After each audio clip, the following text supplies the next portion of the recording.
Run when the rhythm's right. Go into the night. Throw until you're out of sight and you're out of my mind. Run when the rhythm's right. Go into the night.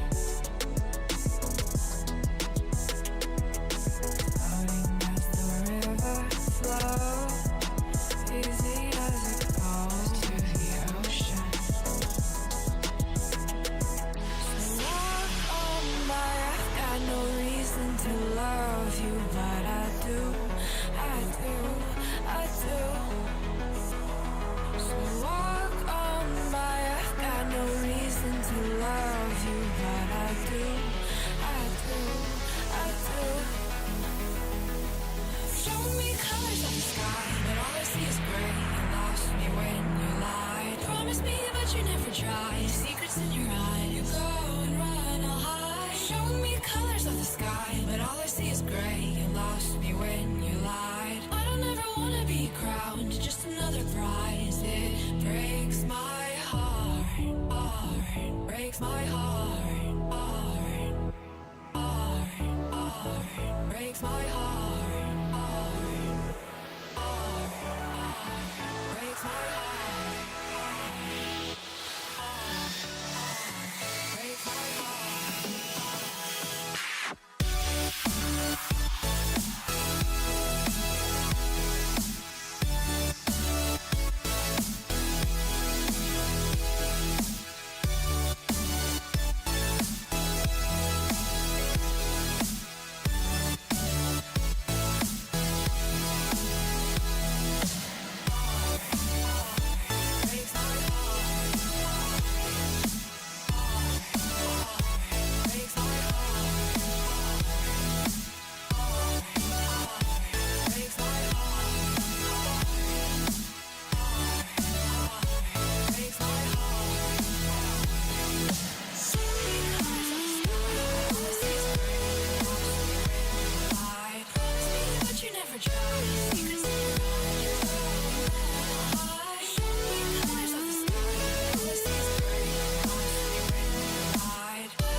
Shook me to the ground now, and somehow I feel like you don't know me. Shook me to the ground now, I don't even know how. Brought me to a life that you never showed me. Coming from a locked up ghost of yourself, but you're coming from the light.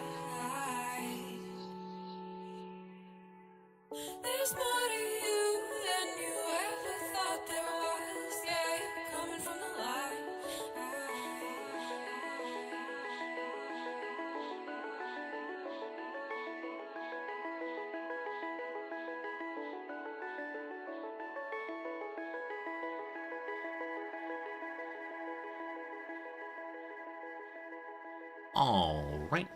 All right. Good morning, good afternoon, good evening, and welcome. My name is Resorty, and to you, one and all, I say, hello, friends. How's it going? Welcome on this lovely Friday morning, I suppose. Friday morning round here in Tokyo Land, probably a Thursday where you are.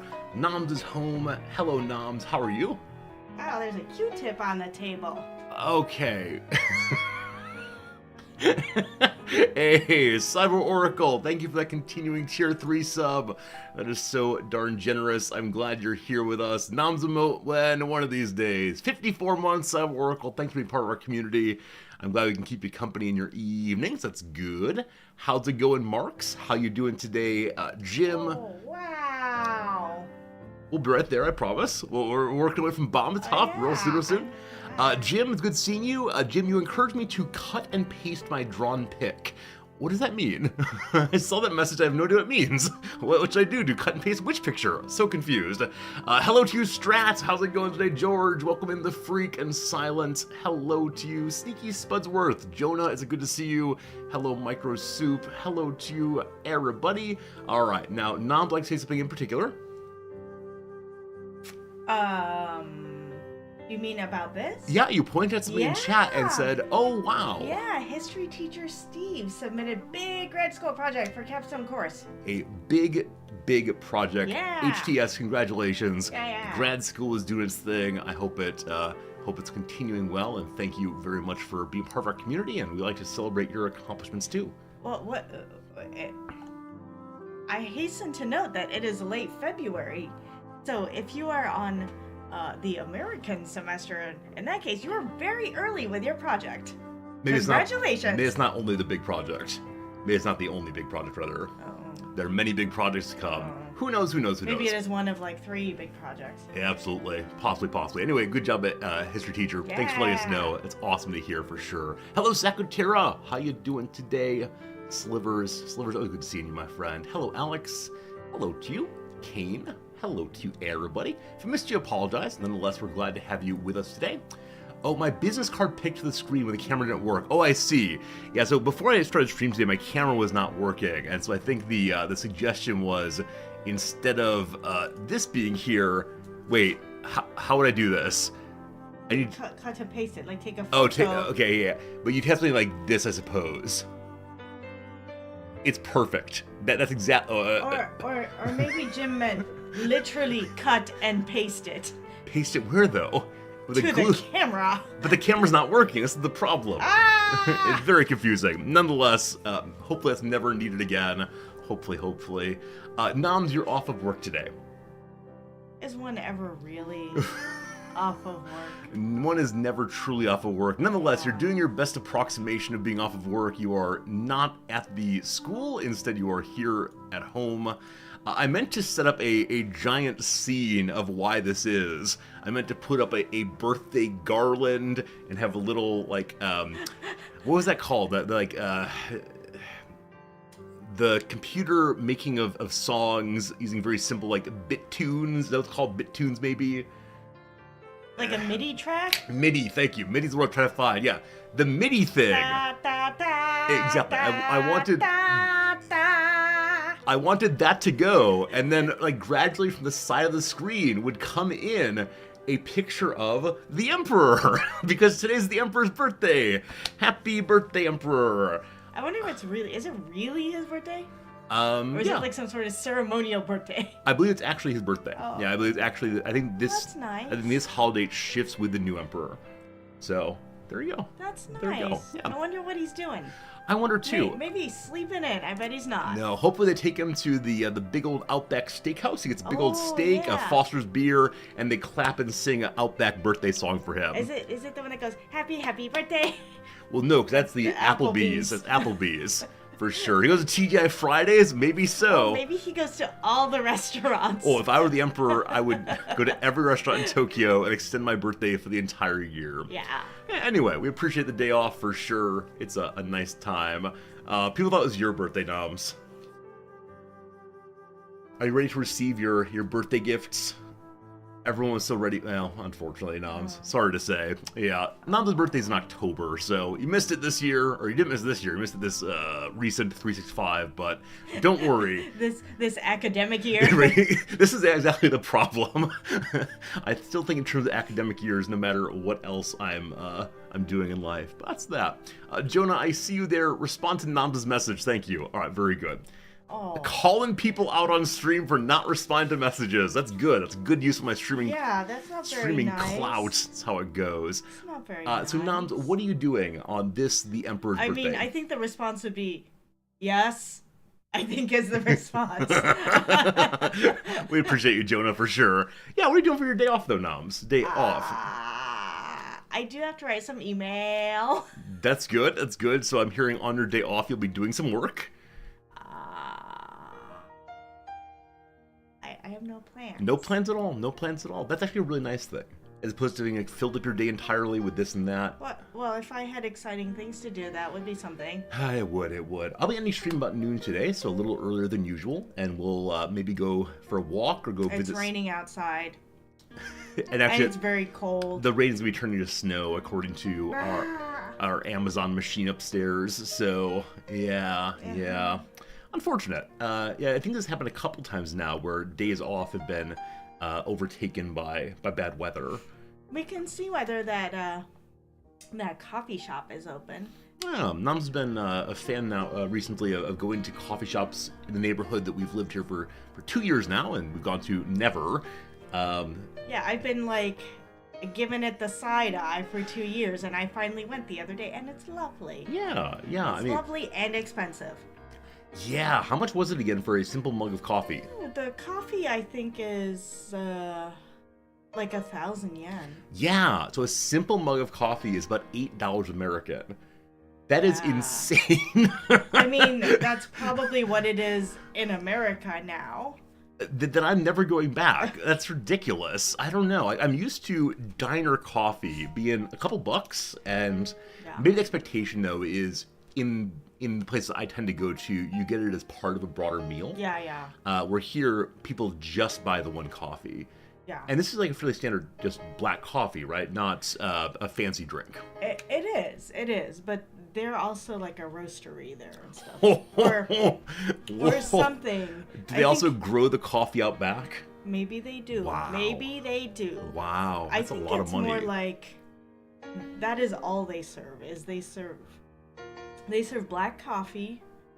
They might have a coffee au lait, which means they dump milk in it, and they have a cheesecake that they make. Yeah. That's all. And they called it a raw cheesecake. Yeah. What do they mean by raw cheesecake? Oh, it's not cooked. You can definitely tell. It's not cooked. It's not cooked. And so it's what exactly? Maybe it's that Jell-O cheesecake.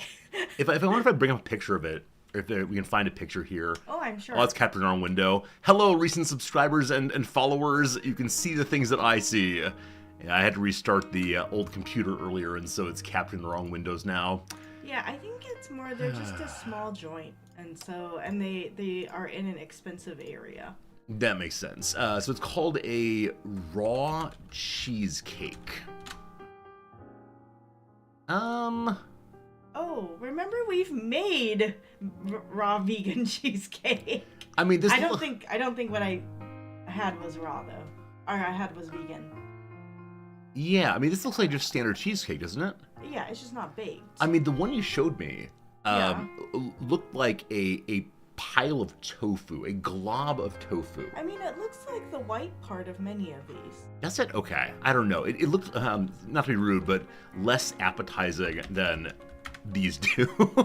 Yeah, like it does, honestly, it does. looks exactly like the second picture here. Maybe that's what it was. Maybe he just gave me some tofu. Yeah, it's really possible it was not actually cheesecake. Maybe poured some like cheese flavoring on top. Yes. I don't know. Yeah, I think it's one of these kind of small joints where you're also paying for the person to just keep it up and pay for their rent. Yeah, and it absolutely makes sense if you're spending. If they're having it open into what 11 p.m., midnight, 1 a.m. Yeah, 1 a.m. Coffee shops at 1 a.m. I expect are not the very best profit drivers. Unless they have boozy coffee, I suppose. But yeah, and I think generally they're probably they do not trade in volume. Sure, Let's put it. That's a good putting it. Jim, you had Japanese style drip coffee costs over $5. Oh yeah. I mean, Japanese coffee can be very, very, very expensive at times. I will say that when I first got here and I went to the 7-Eleven and the coffee costs like 150 or 150 yen or something, I was like, what? That's so expensive. Yeah, because I'm used to, if you go into a gas station, it costs 79 cents. Yeah. And so I was like, how does it cost twice as much? Yeah. And now you're comfortable spending $8 on a cup of coffee. I'm not comfortable, but I think it's like, it's a special, it's a special thing. Remember how I said I really liked the double espresso at our friend's Blues. I forgot. Blue Bottle. Blue Bottle is like Blue Spoon. I think it's a California brand. It's also here in Tokyo. San Diego. Yeah. They have really nice like espresso, and I really liked the double espresso I had there. And then I realized it was like 700 yen. I'm like, I can't do that again. Yeah. Because for a while there, you're saying you should buy yourself an espresso every single day on the way to work. Well, because I thought maybe I should, and then that was like so expensive. Yeah, and then you said, well, may as well just buy an espresso machine and instead. That's so expensive. It's so expensive also. Maybe espresso is not a part of a balanced diet. I used to pay like $2.35 for it in the States. I realize we've back in the 2000s, 20 years ago, I used to pay $2.35 for a double espresso. Oh, I guess that is a topic we can mention. This is a topic that I do not have any knowledge on. I'm going to pivot away from talking about coffee prices. I've seen some rumors on Twitter about this. I've seen some rumors on X, apparently. X. So Noms just said the price of whatever hasn't increased in 20 years. I didn't say it had. I did not say that. Well, you made that. I was making some fun of myself, yeah. Right. You're making that kind of reference, And there's a suggestion. There's a suggestion that maybe the price of something on Twitch that has been stable for 15 years may be going up by a little bit. Twitch has been around for 15 years. Twitch has been around for a very long time in the form of Justin TV. Oh, yeah. Initially, Justin TV was a 24/7 web feed of a guy named Justin Wong, I believe. And then other people had to broadcast also. And then the most popular part of that site became the gaming section. Yeah. And so then pivoted into being a gaming place instead, Twitch.tv, and then gradually, recently, other directories than gaming have become larger and larger and larger. So I wonder how often people named Justin make puns on their name. Like just in time. Justin. I mean, I suspect that people do that to Justin, people named Justin, and they hate it. You think it happens to Justin Bieber? I hope it does. I mean, you actually listened to Justin Bieber last night, didn't you? Yes, a little bit, kind of on purpose. Yeah. It was it was fast car. Yeah. YouTube said, you listen to somebody else play fast car. Maybe you would like Justin Bieber playing fast car. Anyway, the price of subscriptions are rumored to be going up in the United States. Uh-oh. They've been going up in many other places around the world, Australia, Canada, etc., etc. Let me name more countries. There's been a rumor the price of subs might be going up. We'll see if it's true.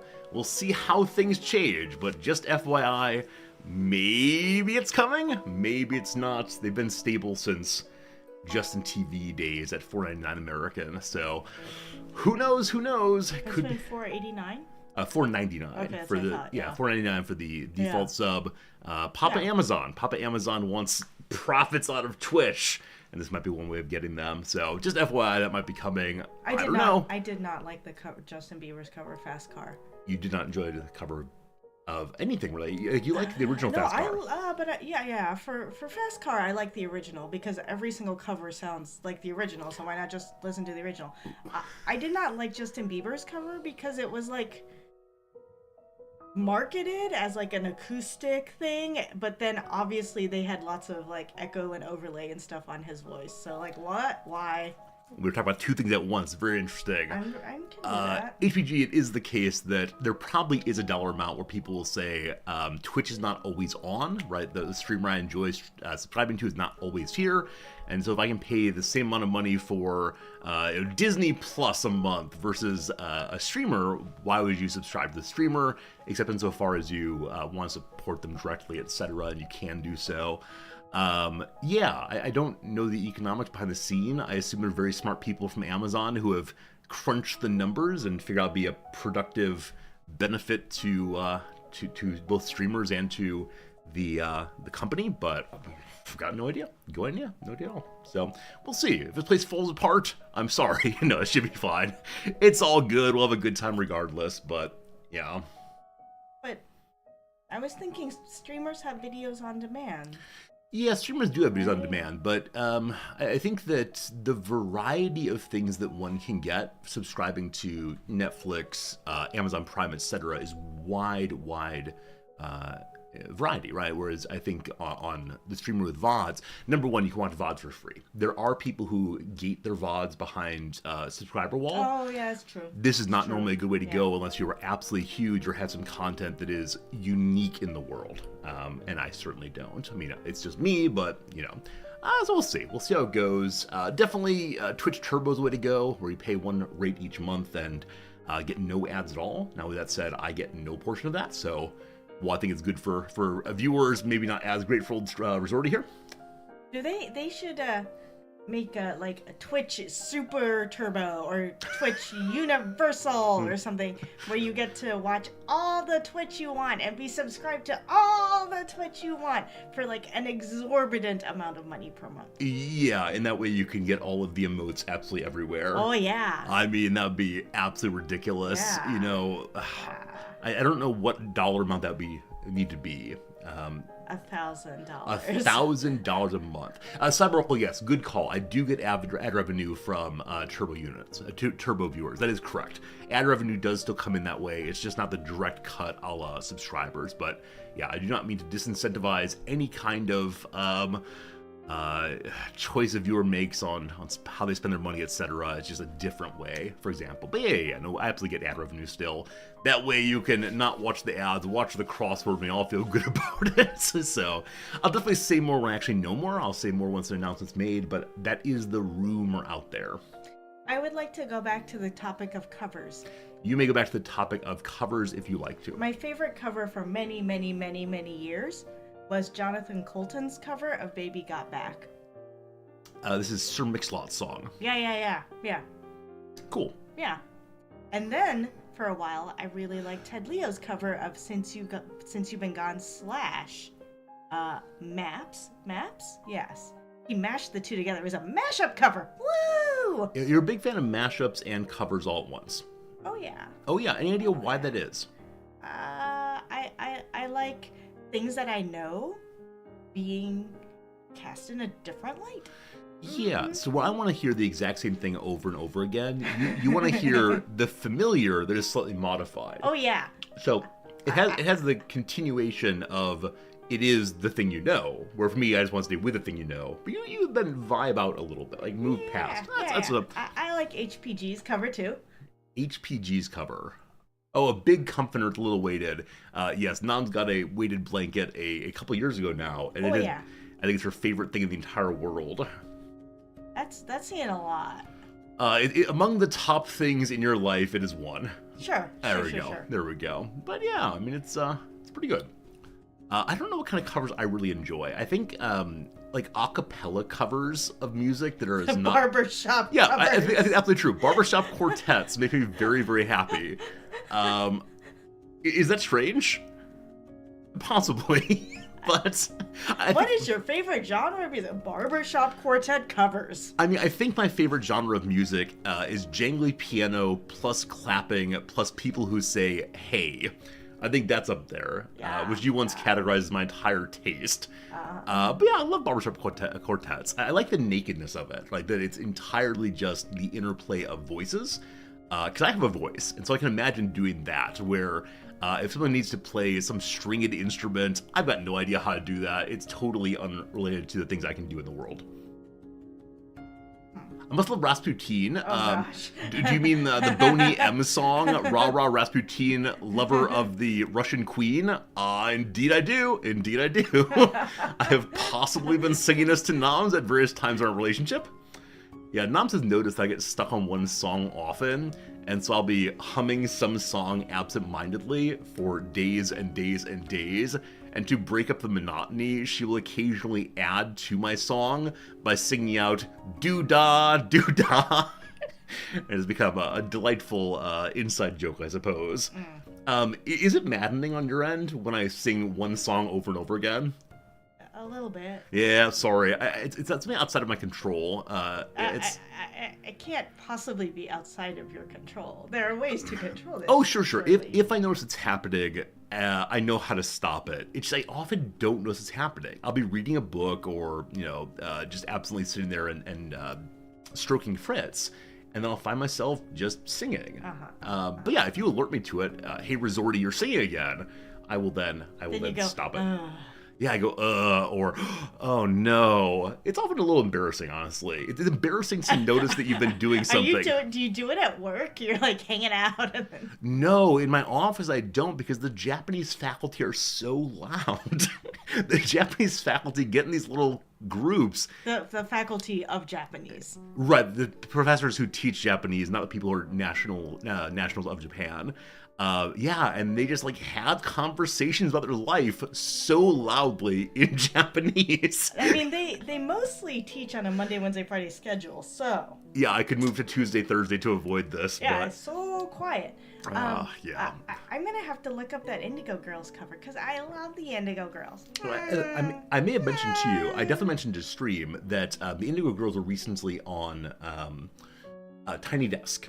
Oh, really? Yeah, a little Tiny Desk concert on NPR, and they're as enthusiastic and energetic as they ever were. Their voices are perhaps not quite as great as they once were, but it's still absolutely lovely to see them. So that's how it goes. Exactly, HPG. If I were to be teaching Tuesday, Thursday, you teach a longer class session then, an hour and a half instead of just that hour. And for my classes, I'm okay with either of those, though the students tend to prefer the single hour for classes like mine. They're like, I don't want this to go on for too long. Yeah, I mean, I think they get tired by the end of it. I think it leads to a kind of mental fatigue, because I asked them to think very, very hard for the majority of class. And I think if they were just like a comedy show, a comedy routine up here, that would be just fine. But instead it's, I need you all to talk also, you all to think also. So that's how it goes. Friends, it's time for our first ad break. We got 30 minutes of stream done. So we'll do a little crossword puzzle straight away. And then on the other side of that, we got to move over to our game pretty soon. Because today is going to be a day of a sponsored stream. We'll talk more about that pretty soon. And let's go ahead and do a 3 minutes of crossword puzzle, which is not capturing correctly because once again, I had to restart my computer. Noms, are you yawning on stream? Are you so bored with And I just had some coffee. I hope that coffee helps out quite a bit. We'll see.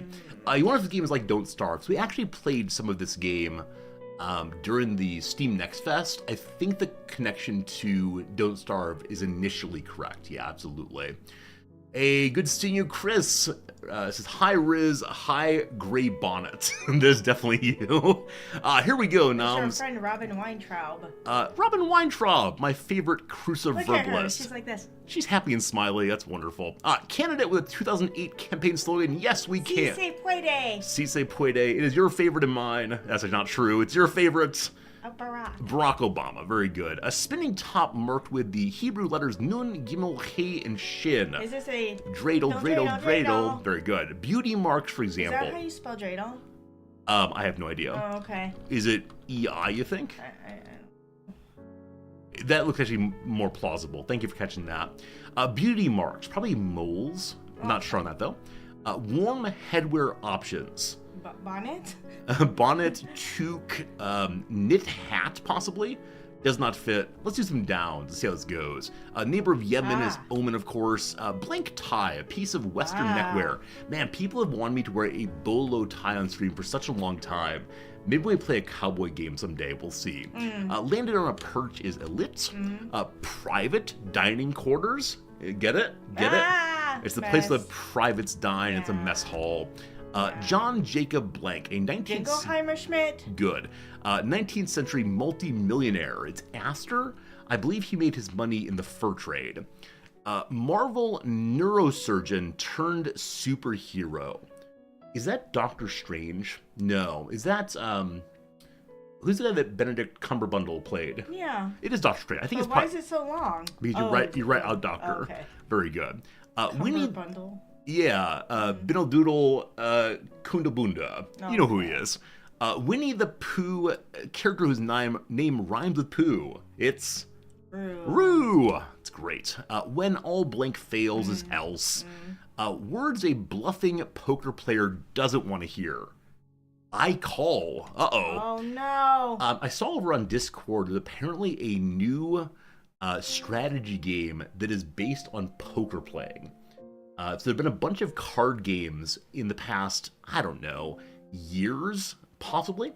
And this one is based on poker, where many others have been on just other kinds of card games. So it's poker. I actually don't know. I haven't pulled it up yet. We can pull it up after. We can pull it up after the crossword's done and talk about it. Dogs pursued by Cruella de Vil in a Disney film. Dalmatians. I'm sorry, I wasn't paying attention. Noms is not paying attention to... Noms was reading chat. Absolutely. Pollution regulating organization is the EPA. Psychedelic drug associated with hippie culture's LSD. So wool caps. No, I think it's cool caps. Cool caps. A Tex-Mex dish, sometimes served in an edible bowl. Oh, the taco salad. A little bit. Did you get taco salads from Taco Bell or somewhere else? Somewhere else. Oh, occasionally. You know the ones that come in the tortilla shell bowl? Yes. Yeah. Oh, you got that at like a local restaurant also, yeah, I believe. Yeah. Occasionally. Hold it. Not so fast. Benedict Arnold. Burrito bowls. I used to have burrito bowls. Benedict Arnold for one's a traitor. So instead of being mess hall, it's mess tent instead. Tent. I don't know. Tent. It's the... Yeah, I wonder how much the army actually uses tents these days. I don't know. Notifications. This could be alerts. Nice. Thank you for knowing that one, Noms. I was going to put a pop-up in. Yeah, what's FA? Probably the Federal Aviation Administration. Yeah, U.S. agency whose website includes data on unruly passenger incidents. Oh, that's interesting. Yes. Blank TV, the network that airs Impractical Jokers. It's True TV. Ugh. We'll do 3 more and then call it good for now. Foreboding sign. Oman. Men. Take a look for yourself. The down here parking lot shindig before a football game is tailgate party. Okay, I like that very much. Take a look at yourself. Go see. Is there a wastewater plant? Nope. Okay. Down here, fruitless pursuit, a waste of energy. And last one for now, Casino Royale author Ian Fleming. A pretty good start on Tiger Lily. Today. I remember that album too. Pretty good. All right. As I said, I want to check out one more game, and then we'll play a game. So this is the game that's all the rage right now. Apparently, a lot of board game streamers and gambling streamers are playing it. Oh, first of all, I didn't know that Tainted Love is a cover. Oh.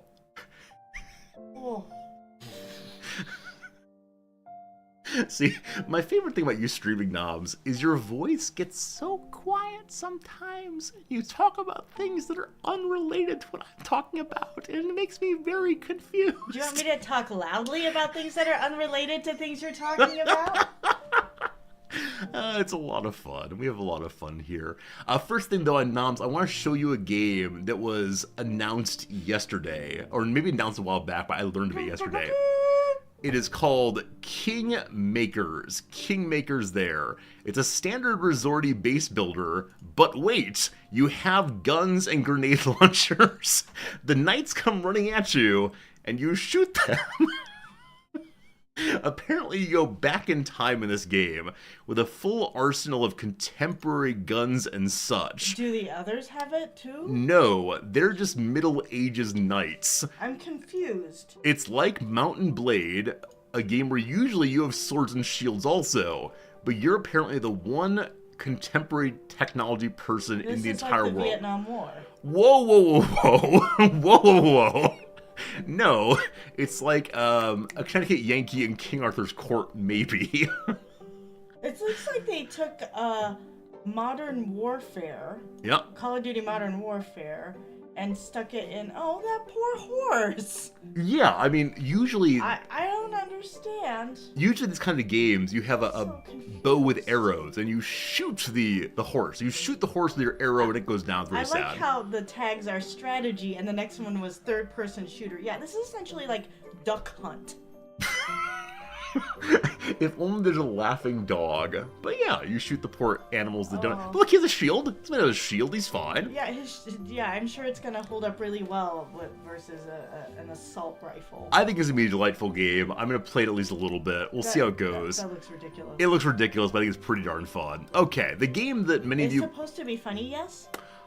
I don't know. I mean, Oh. I find it very funny.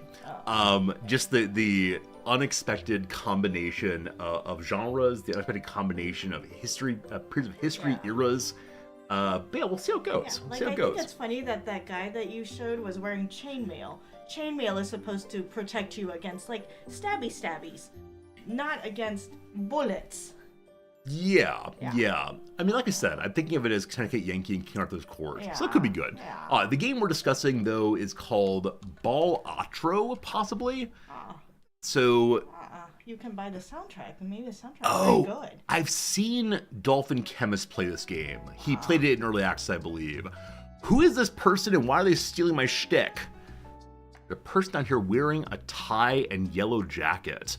That's a very attractive jacket. How do I embiggen you? Is this up the top here? He's wearing my glasses also. Who is this person? Who is this He's person? Murphy Ob. Murphy Ob, I do not know. That jacket, though. Oh my goodness. I need a jacket like that now. I've been saying for a while. You want to look like Bob Barker on The Price is Right? But come on down. I think so.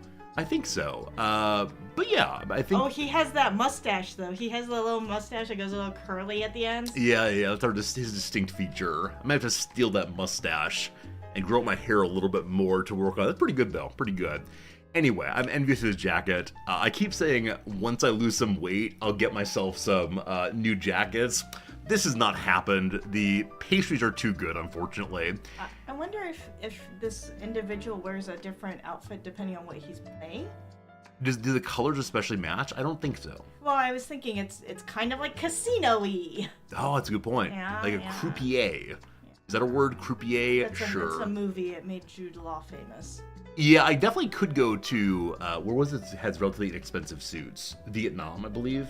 Oh. Yeah, but no, I want to support Japanese tailoring. I want to support the place I live, etc. Wait, why do you laugh? Because I feel like Japanese tailoring is probably very expensive. Oh, probably, but actually not necessarily. So I think there's an expectation that all business people, including entry-level that's folks, true. wear suits. Now those suits are probably plain the rack? black. Yeah, Yeah. off the rack plain black. Yeah. But I bet I can find some in that price range. And then because I wear them almost every day, Yeah. I'm okay spending a little extra money. So we'll see how it I goes. think there's somebody around here that I've walked by that makes suits. Always check them out. Yeah, they're over on the place where the bread store is and the hardware store. Is it on that street? Yeah, the bigger street that gets turned. The street gets turned off on Sundays. All right. See, this A game. Joker banana. Yeah, this Ooh, game you get apparently. packs. This game apparently leads to having like different effects on different cards. So it's not just standard poker, but things get weirder and weirder and weirder, and yeah, I probably won't play it. I'm probably not smart enough to play this game effectively. Like I said, I've seen Dolphin Chemist play it, but Dolphin Chemist is a double or triple major, and one of his majors is mathematics, and he can do like statistics in his head where I have to like stop and get a calculator out. You can't do math on stream. I cannot do math on stream. Also, here's my embarrassment of the week. In class this past week, I gave an exam, and so part of the exam format for me is on the board I write, you have this much time left. And this week, I decided I would say, you have no more than this amount of time left. And so I brushed up on my old lesser than and greater than signs. And the first one I put up was, you have greater than 60 minutes greater than 60 minutes to complete the exam. And a student noticed and said, do we get more than the class period? And then in front of everyone, I had to embarrassingly erase the less than sign and move to the greater than sign. I tried my best. The reverse, right? You said you... Okay, yeah, never mind. We understand each other, chat. I think less than is correct, because... You erased the greater than, and you replaced it with the less than, yeah?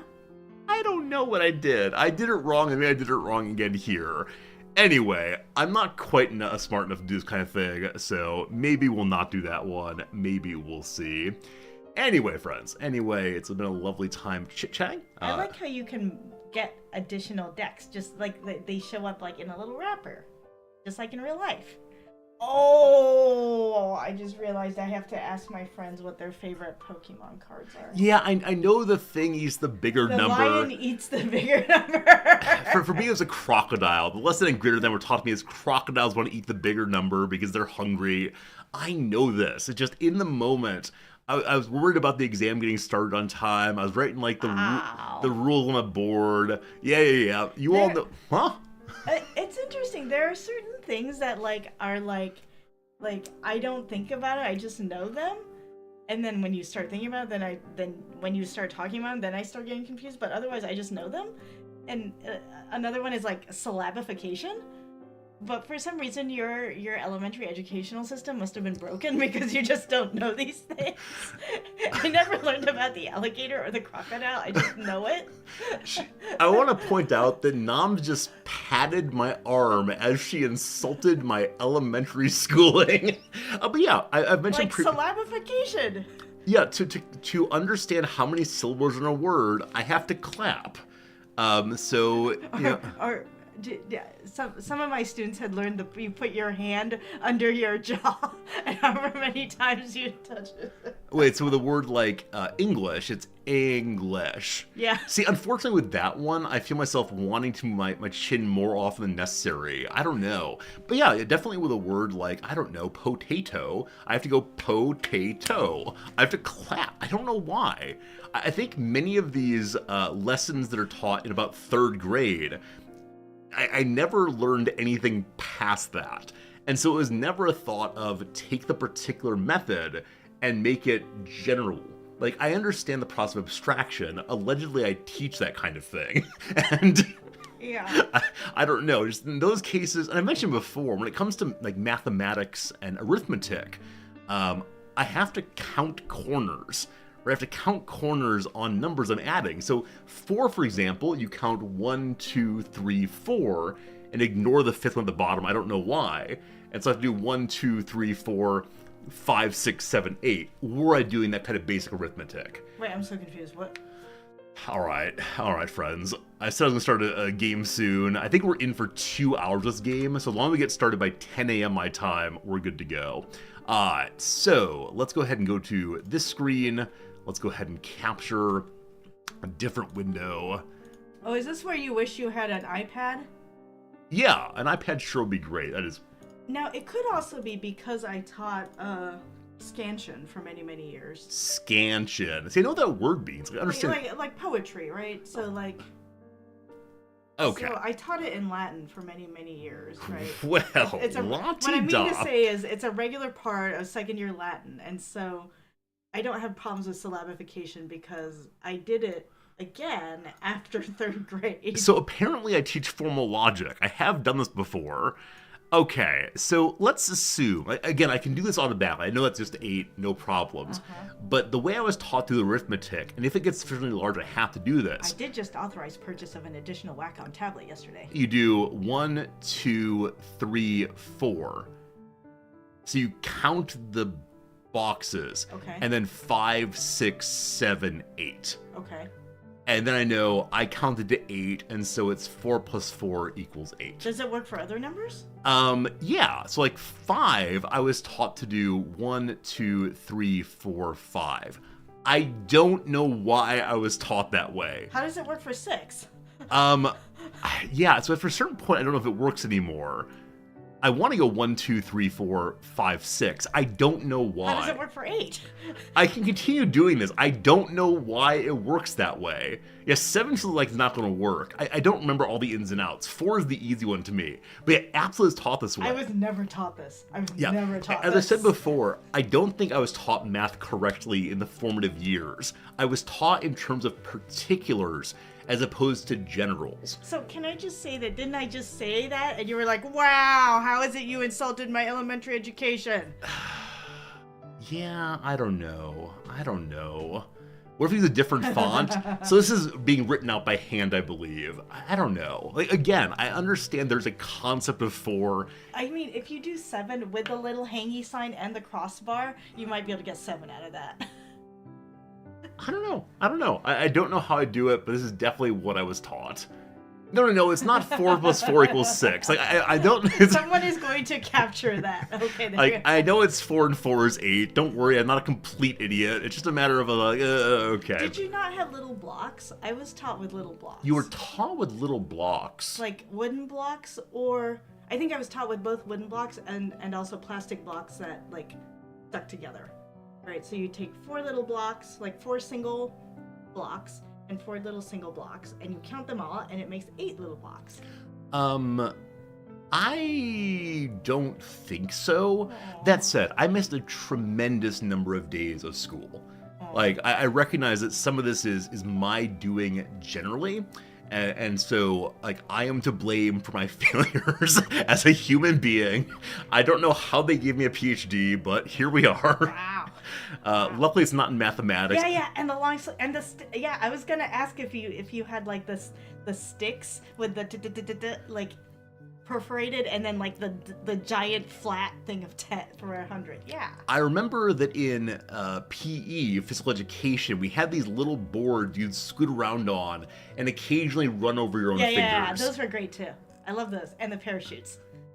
Parachutes. Oh, like the big parachute where you, like, as a class, you go up and down. That was a great. Yeah, I think I remember physical education much more than anything else, and I don't know why that is. Maybe I'm ultimately a kinesthetic learner.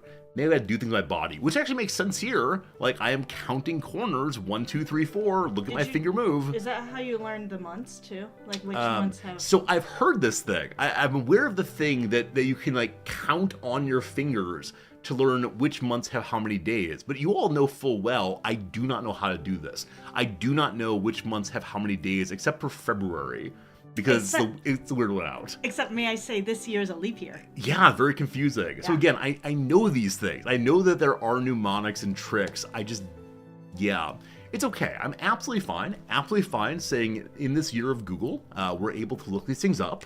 I would prefer... 4 plus 4. I don't know. I don't need to do 4 plus 4. But things like, how many months does January have? Like, I know that I could figure it out somehow, but yeah, definitely it's the case. I just don't have it ready to hand. In the same way that I have lots of things ready to hand that other people don't have. That's fine. We're all just a little different. I'm curious, Cyber Oracle is in computer things, right? Yes. Cyber Oracle would like to come teach cybersecurity at our school. So I think this is interesting. Cyber Oracle said that they didn't like math, but they're in computer things, and then they said spatial brain. So I was curious about whether Cyber Oracle, how do you feel about geometry math? Yeah. This is the claim of philosophy, right? Let no man enter who does not study geometry. That philosophy needs geometry first to think about reasoning and relationships more than... I loved math. Yes. But then geometry was really hard for me. that's good. I think I did well in geometry. Yeah. Where I did not do as well in other fields. See, yes. Some people love geometry also. Yeah, I don't know. I do not know how any of this works. I wish I could go back to little elementary school resorty and have a conversation about it gets better. You're like, little elementary school resorty, here are some blocks. Yeah, I mean, that may have helped. This is how you learn addition and subtraction and multiplication. Division is hard with blocks, I think, but one could theoretically do it. Yeah, you just get a saw and cut them in half, all good. Like, I think, again, I was taught division as either an algorithmic process, so like just do certain moves on the page and get a calculator, or I was taught it as being just about the particular numbers in front of you. I don't think I was taught about like generally what these are at the ideal level. Groupings. Yeah, if I could be taught at the like, I think like when I was 20 something years old, I had the moment of like, oh, the word division just means a splitting into this many piles or into this many people being a lot of these things. I had never had that thought until my mid-20s. Yeah, it could be that I like looked out and had really good.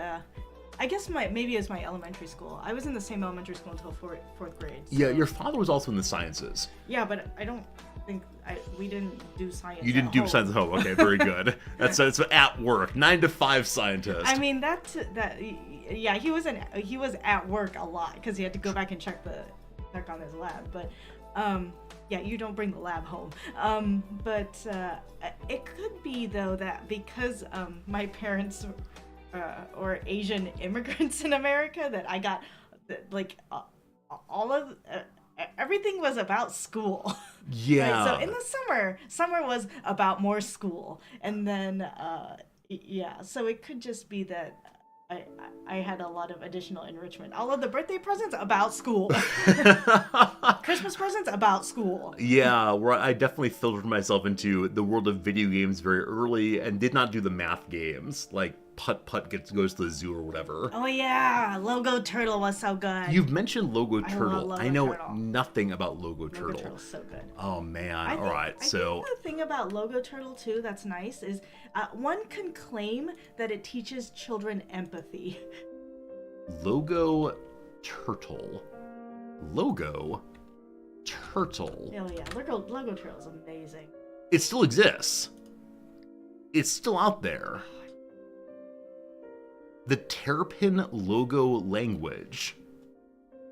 Is this kind of like... My Logo Turtle was like, it was like this. That one. Like this one here. Yeah. Okay, I'm gonna go ahead and pull up the image, and you're gonna explain to me how this taught you what. Is it like very basic programming? No. It teaches you basically angles, I think. So like, the top command is saying go forward 100 units. And then the second command is turn right 90 degrees. I can see that. Yeah. And so you've made a square there. Yeah, so it teaches you like angles and I guess lengths. It's an elementary school game. Well, that's fine. I think I remember elementary school just the, as always I pause this point to remember how to say this word correctly. Oregon is bad. Oregon Trail. I know how to play that game. I remember playing it like in the Stupid Boy way. I think this is definitely Stupid Boy, where I just spent all my money on ammo and then killed so many bears, and then, so I couldn't bring the meat back home. It was all about guns. Again, American elementary school. So, do you think it would help me to play this game now? Like, is it time for me to do Khan Academy basic arithmetic? We could do that on stream. We could start with like kindergarten level math. I didn't know Logo was a very primitive programming. It looks like it. It looks like this, get this. Yeah. I mean, I really liked it. I think the point of it basically was to make shapes. So you would be told to either to make a shape or to follow a set of instructions, and you saw that it made a shape. So it might be like, here, make an isosceles triangle, and then so you would have to figure out the lengths of the sides and like the angles that you would have to do to get an isosceles triangle, for example. Yeah, I understand that. It makes sense. Yeah. Again, I remember doing much better at Yeah, much better at geometry than anything else in math versions. Mm-hmm. I don't know. I think like Khan Academy math could be fun, though. Also, I'd have to be ready for an incredibly shaming experience. But yeah, maybe once a week on Saturdays we can do math streams. Or it could be Noms learns to code streams.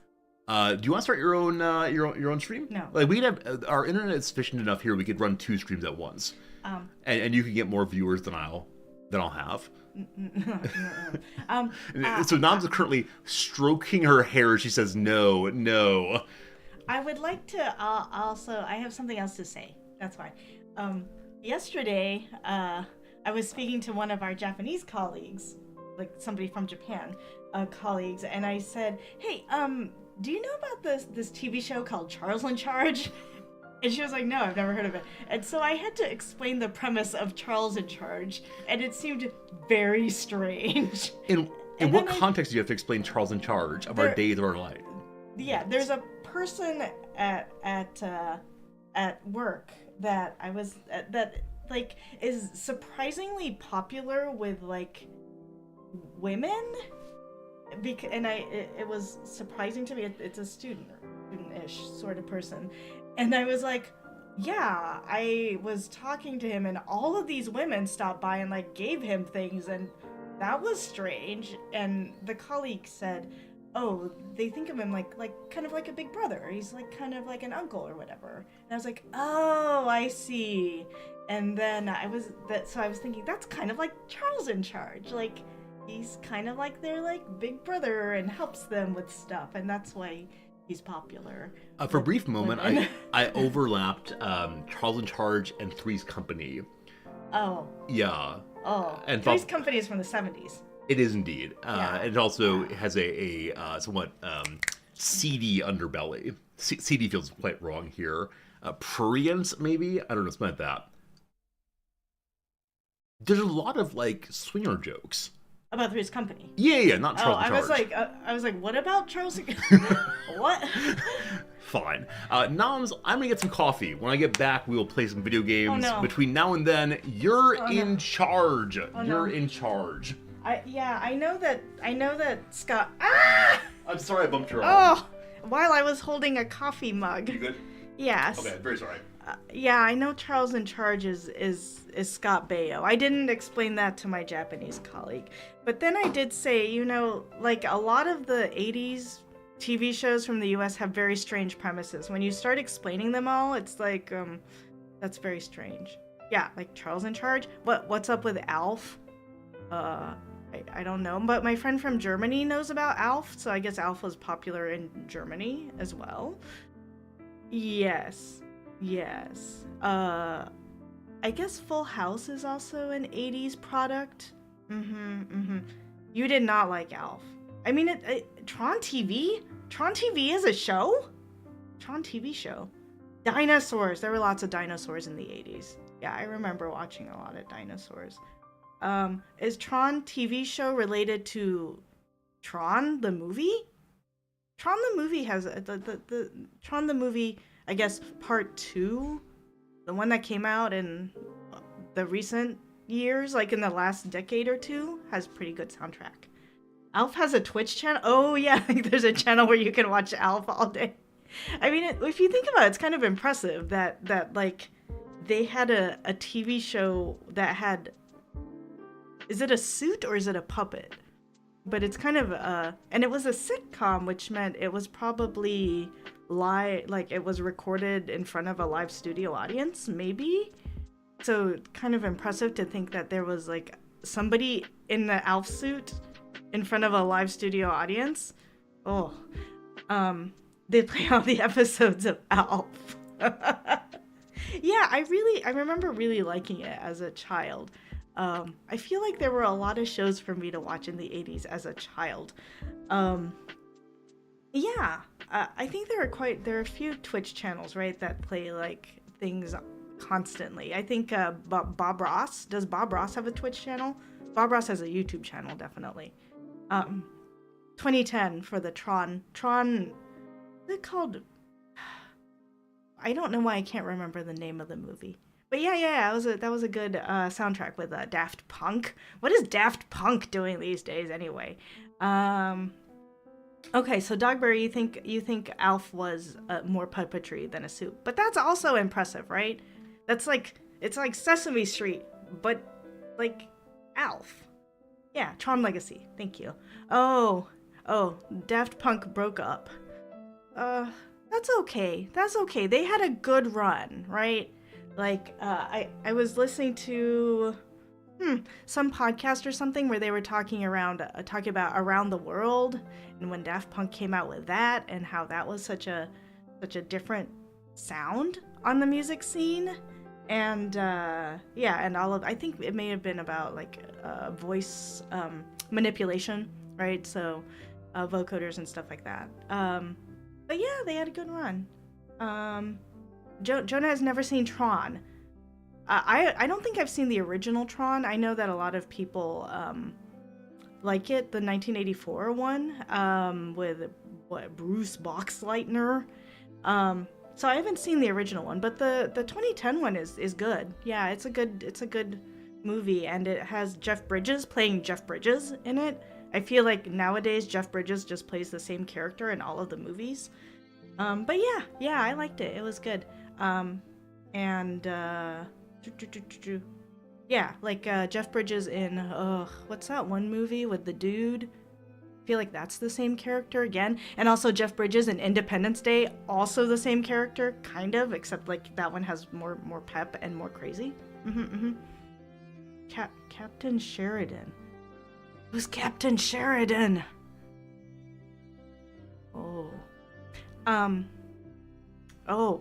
Okay.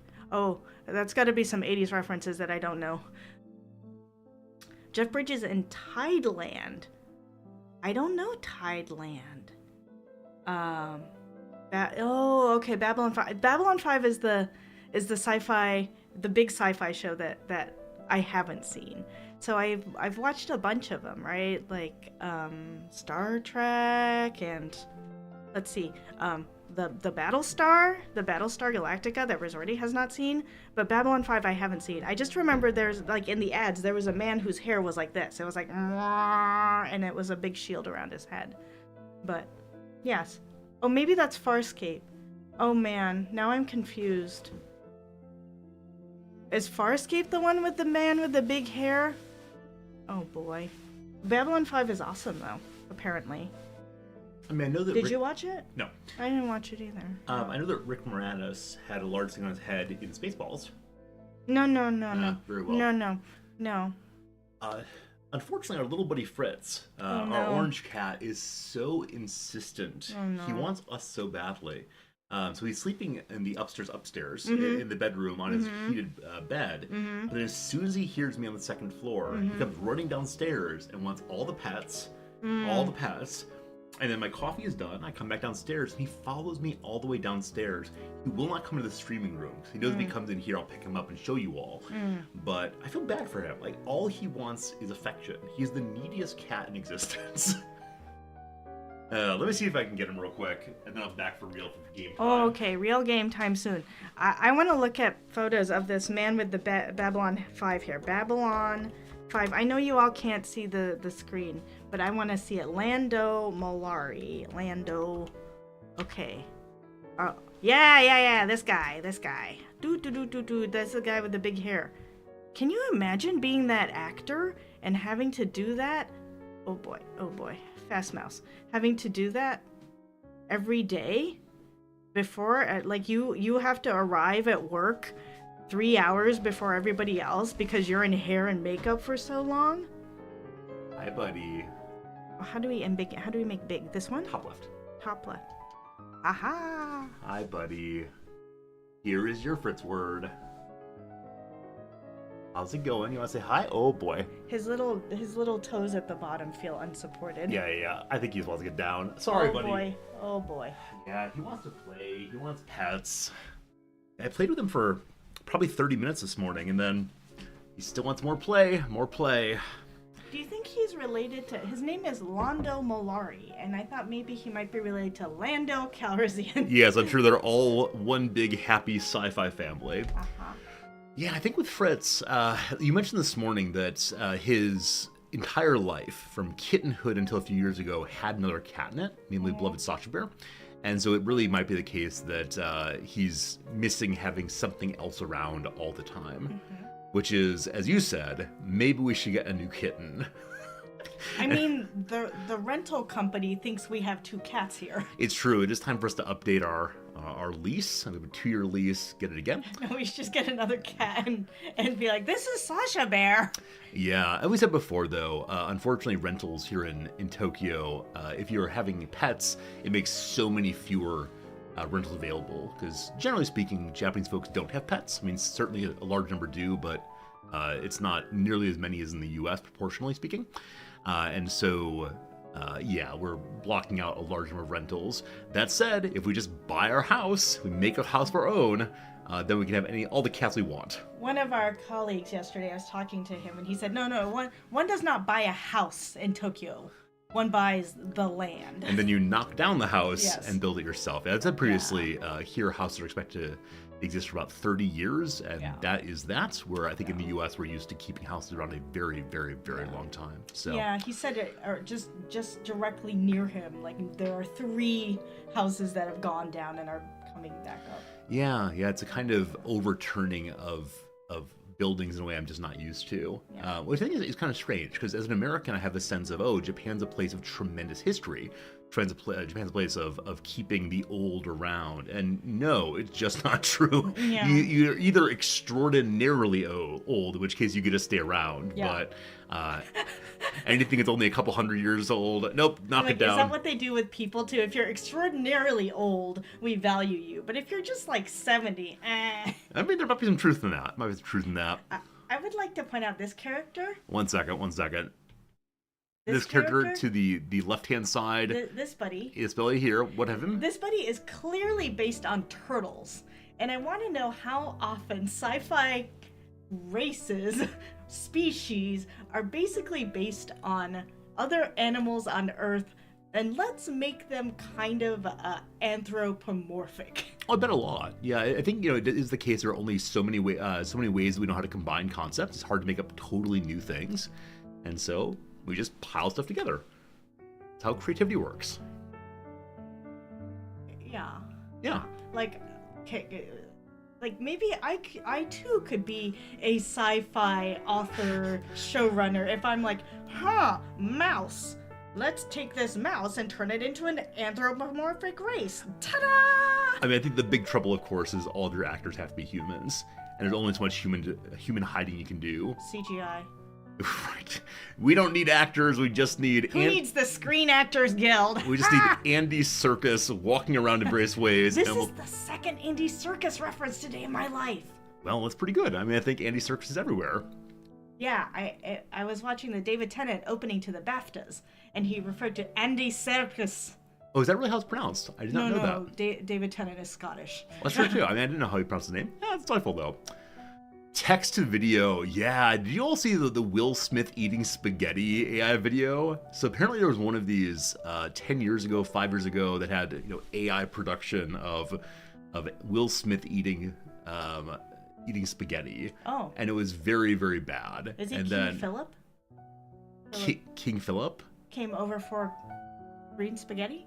King Philip came over for green spaghetti. This is one of the I love David Tennant. This is one of the mnemonics I don't know. Yeah, that is the kingdom phylum. Oh, okay. King Philip. What's next up? Kingdom phylum. Came. A class? Order. Phylum, genus, species. Hey, good job. That's nice. Yeah, I know these things, but I did not learn a mnemonic to learn them. Because my 8th grade bio teacher was the worst person in the world. He was so unbelievably mean. And with a certain age where it did not matter what anyone thought, he had stopped seeing students as individuals instead as just one more pile of cogs to get through the factory. And he was a tremendous Dolly Parton fan, as I've mentioned on stream before. One second. Dolly Parton's great. One second. In his office, he had a Dolly Parton statue that was from waist to neck. and that is the entire statue that How did you know it was Dolly Parton? I believe it was labeled, or he told me when I asked. I don't recall which. He was a very, very strange old man, and he was mean. So there you go. That is my experience with biology learning. Jonah, well, that is all you need to know about biology. Jonah, if you like David Tennant, I hope you have seen his Doctor Who, the 10th Doctor and the 10th Doctor Again stuff. Yeah. I was pretty pleased about that stuff. Yep. Yeah. So apparently, or not apparently, definitely, the sponsored stream today asked me to begin the stream with 30 minutes of normal content in order to get viewership numbers up before we played the game. And so, is this 30 minutes of normal content? That's pretty normal content. This is pretty normal content indeed. So I think it's time for us to begin pivoting the direction of playing a video juego. So, I think it's a good idea. Nams, thanks for visiting today. I sure do appreciate it. Yeah. All right, very good. It's a little cold down here. I'm leaving. All right, Nams, we'll see you later. Please go spend time with Fritz. He's desperately lonely. Poor buddy, poor buddy. Definitely normal stream content. It was either that or RimWorld. Wasn't quite sure which one, but this is what we show. They all say goodbye, Noms. Nom says bye. There you go. 30 minutes of Kenshi first. That would be normal too in some sense, but okie dokie. You've probably seen the here's the game we're playing in the chat over and over again already, but we'll actually be playing that game now, I believe. And so let me put on a little ad thing. Friends, this is a sponsored stream. When I say sponsored stream, here's what I mean. They've given me a certain amount of money to play their game for a couple hours. The only restriction on my speech is I quote, must not unnecessarily criticize the game. Unnecessarily is a very interesting word. So what I take that to mean is you can offer negative commentary, just not in an especially mean way. And don't just make up things to be mean about, because yeah, people worked hard on making this game. Other than that, my speech is not in any way restricted, and so I'm just offering to you a game that I find interesting, a game that you might enjoy also. If you have an opportunity to click the little link, that'll take you over to Steam. I sure would appreciate it, but past that, it'll just be a stream as normal. So, we played this a little bit back in the Steam Next Fest, and now we have access to the complete game if we want to. And this complete game has exploration, has building out. It is going to continue being updated as time goes. It's currently in version 0.40, so it is early access all the way. And yeah, I'm considering restarting, because I made some pretty poor choices early on. And so the tribe must survive. Let's go to the top and see what is what. It's base builder. It's exploration. It's having a lot of characters who are lost out here. Whatever is in the dark, it was something to us. Everything happened so fast. I'm in the way. Many were taken before we could sound the horn. I'm gonna move myself. I don't think there are words in the background, are there? Nope, no words. Enjoy the pretty pictures. It's setting up the story of what's happening. Namely, we were nice, friendly people out in the wild, and now we've become truly despairing. It's not a great way at all. Great place. Aimlessly ran for days, a blur of darkness and fog. Death all around us. Something like that. When suddenly the fog lifted and the light came back. At least for now. Bum, bum, bum. Hey, Jerry Fodor. Good call on the modality of this. The tribe must survive. Not they will survive, but shall survive. It's imperative, though, that they survive for sure. Jerry Fodor, I thought of you the other day, because I said to myself, after watching a Wrexham match, that Wrexham should have lost, despite the fact they drew. And in this case, they should have lost because our goalkeeper accidentally carried the ball over the goal line. It was momentum dragging him along.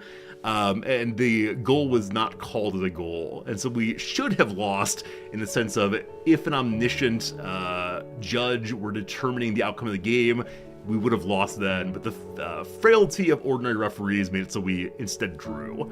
Modality is fun.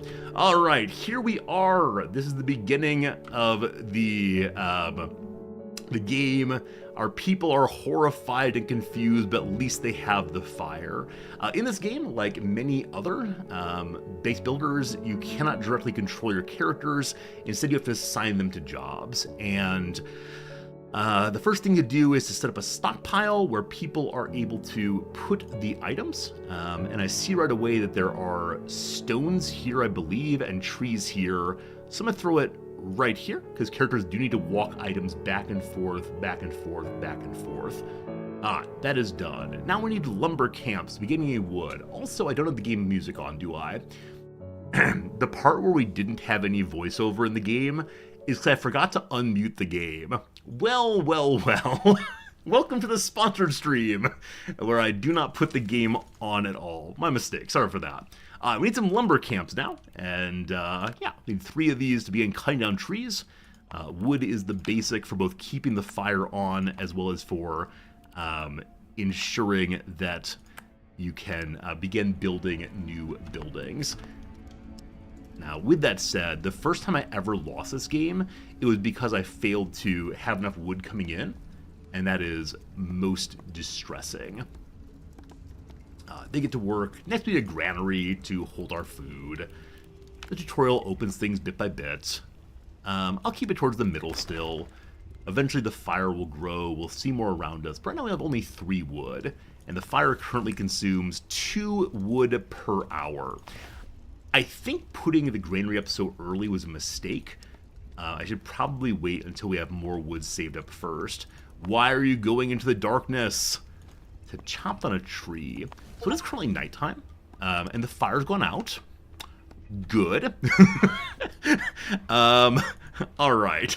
By following the rules of the tutorial, we've let the fire go out. That said, it appears to be coming to daybreak, and so we should not all die this time. But let's make nothing more until we have a good pile of wood saved up. The fire returns to lightfulness. Also, I'm going to say automatically we'll sound the night horn. What the night horn does is draw all your characters from where they're wandering and working back to the middle of the base there. So hopefully that works out pretty well. But look, it's a beautiful day now. With 20 wood, how much does it take to make our first hunting hall, which will allow us to begin to get some food stuff? Hunting hall, where are you? I think it's over here as an advanced building. Is that true? No. Hunter Hall produces food. They have to hunt far away from the fire. The night horn calls them back. Here it is. Ideally, we want to put it next to where animals are, but I don't see any animals right now. So we'll just throw out here and hope that they find a place to hunt soon. We're at 4 wood, so again, we'll wait for additional wood to come in before we build anything else. Now, unfortunately, I was bamboozled. I thought that this stone here was closer to the woods than they were. I probably should put the stockpile down to the south instead. So we'll see. A hunter goes off into the darkness. Hopefully not too far, because as they go into the darkness, they begin to lose their minds. All tribe members, as you see right here, have fear and discontent. Fear increases in darkness is reduced by light. The higher the intensity of the light, the faster fear diminishes. It's also affected by the tribe's tolerance, increased tolerance to reduce fear. And there's discontent. Based on similar needs, it increases when needs are not met. Discontent is also affected by the tribe's stability. So we have to raise stability and tolerance to make everybody happier. And then some characters have a little bit of negative and positive effects. This person's neurotic, leading to a greater amount of fear and discontent, and skittish, so they move a little faster in the dark. So these 2 people have a positive and the negative effect both. On the lumber camps, you can put 1 worker at each. They all have workers right now. Up here we can see we have 2 unassigned workers, and we can also see we have no places to sleep. So what does it take to make our starting tents? 20 wood each. We're going to wait till we have at least 30, and then make 1 more. I'll go increase the game speed. Speed 2 now. In any new game, I don't know quite how fast I should be going. These people are just sitting here, gradually getting their fear to go down because they're near the fire, and fire equals safety. Yeah, my sense is the tutorial is set up so you fail early, and the reason for that is because the game hates you. I moved the add copy over here. so we're able to see more of the game, but do be aware this game is sponsored stream. You probably heard the night horn sound. That brings, like I said, everyone back home again out of the darkness, and they'll then burn the wood overnight. We can increase how much wood we're consuming. I'll move it up to 4. That helps people lower their stress even more by staying close to the fire. We have some more food right now. We have some more wood. All looking pretty good. As we're playing this game, I should mention that yesterday we probably finished up our Imperator stream for the past week or so. Played about 4 days of Imperator. It was fun playing as the Romans a little bit. I definitely understand why the game was abandoned by the good people of Paradox, but at the same time, it's a little sad that game's not going to get any more love. As I said earlier, I'll probably be playing another Paradox game starting on Monday. Tomorrow is the last stream of the week, and for that one, we'll probably be playing a little game known as Superliminal, which we started last Saturday. Probably from now on, I'm going to have Saturdays a different kind of stream than the other days of the week. And then during the week, play normal games, and Saturday play a little strange game. But we'll see how it goes. For today, at least, we're playing this one, and we finally have more wood, and we can lower our fire back down to level 1. Because we're just starting the day, we can probably spend our wood when we hit 20. Also being daytime, we could turn the fire off entirely. This does not help the stress of the characters who are sitting here, but it saves up more wood for getting our tent started. I believe that each tent holds 2 people inside. No, it actually holds 6 people inside. They get really cuddly in there. The game wants me to build a second one, though, for additional people coming to visit. Oh, we don't have enough wood again. That's fine. Once again, it's nighttime. The night horn sounds. People come home. This time they can sleep well instead of just sitting there. Maybe Imperator deserves a Rome 2 Total War treatment, a restart. Yeah, I think Paradox is just done with it. I don't know how the decision's made exactly, except they've seen that on the launch, not that many people were into it, so it's not worth them putting a lot of attention into it. Especially when games like Hearts of Iron, the EU series, the Crusader Kings series have so many people playing them almost all the time. Alright, dawn is coming right now. We had exactly enough wood to make it through the night. We got to be cautious with that in the next few days here. Not running out of too much, but we'll see. Realized the Roman Empire meme wasn't true. Yeah, that Roman Empire meme in which people claim that men think about the Roman Empire more than anything else in life is just very, very strange. What makes the abandonment of Imperator understandable to me? Yeah, that on launch, when they first put the game out, there were so few people playing it after the first few days. I think that Paradox probably looks at their games and says we get a big splash on launch and then a smaller splash on any big update and any DLC. And so if the starting number isn't high enough, I think they then say the DLCs will not sell, and DLCs are how they pay for the maintenance of the game. And so it's a case that Paradox does not believe they'll make enough money to support the ongoing maintenance of the game. It's a business decision as opposed to anything else, and while I'm a gamer who loves games and thinks they should be supported, etc., I understand how the Paradox, how the Paradox business model works. And if that makes me a corporate stooge, in this case, I'm okay being a corporate stooge, I guess. Less of Paradox, more Catch-22. Dr. Possible, you are now banned from the stream forever. Tents are down. The tutorial is over. The night comes again, and we are surviving. Good to good. Good to good. Yeah, I don't know how Imperator could have been launched better.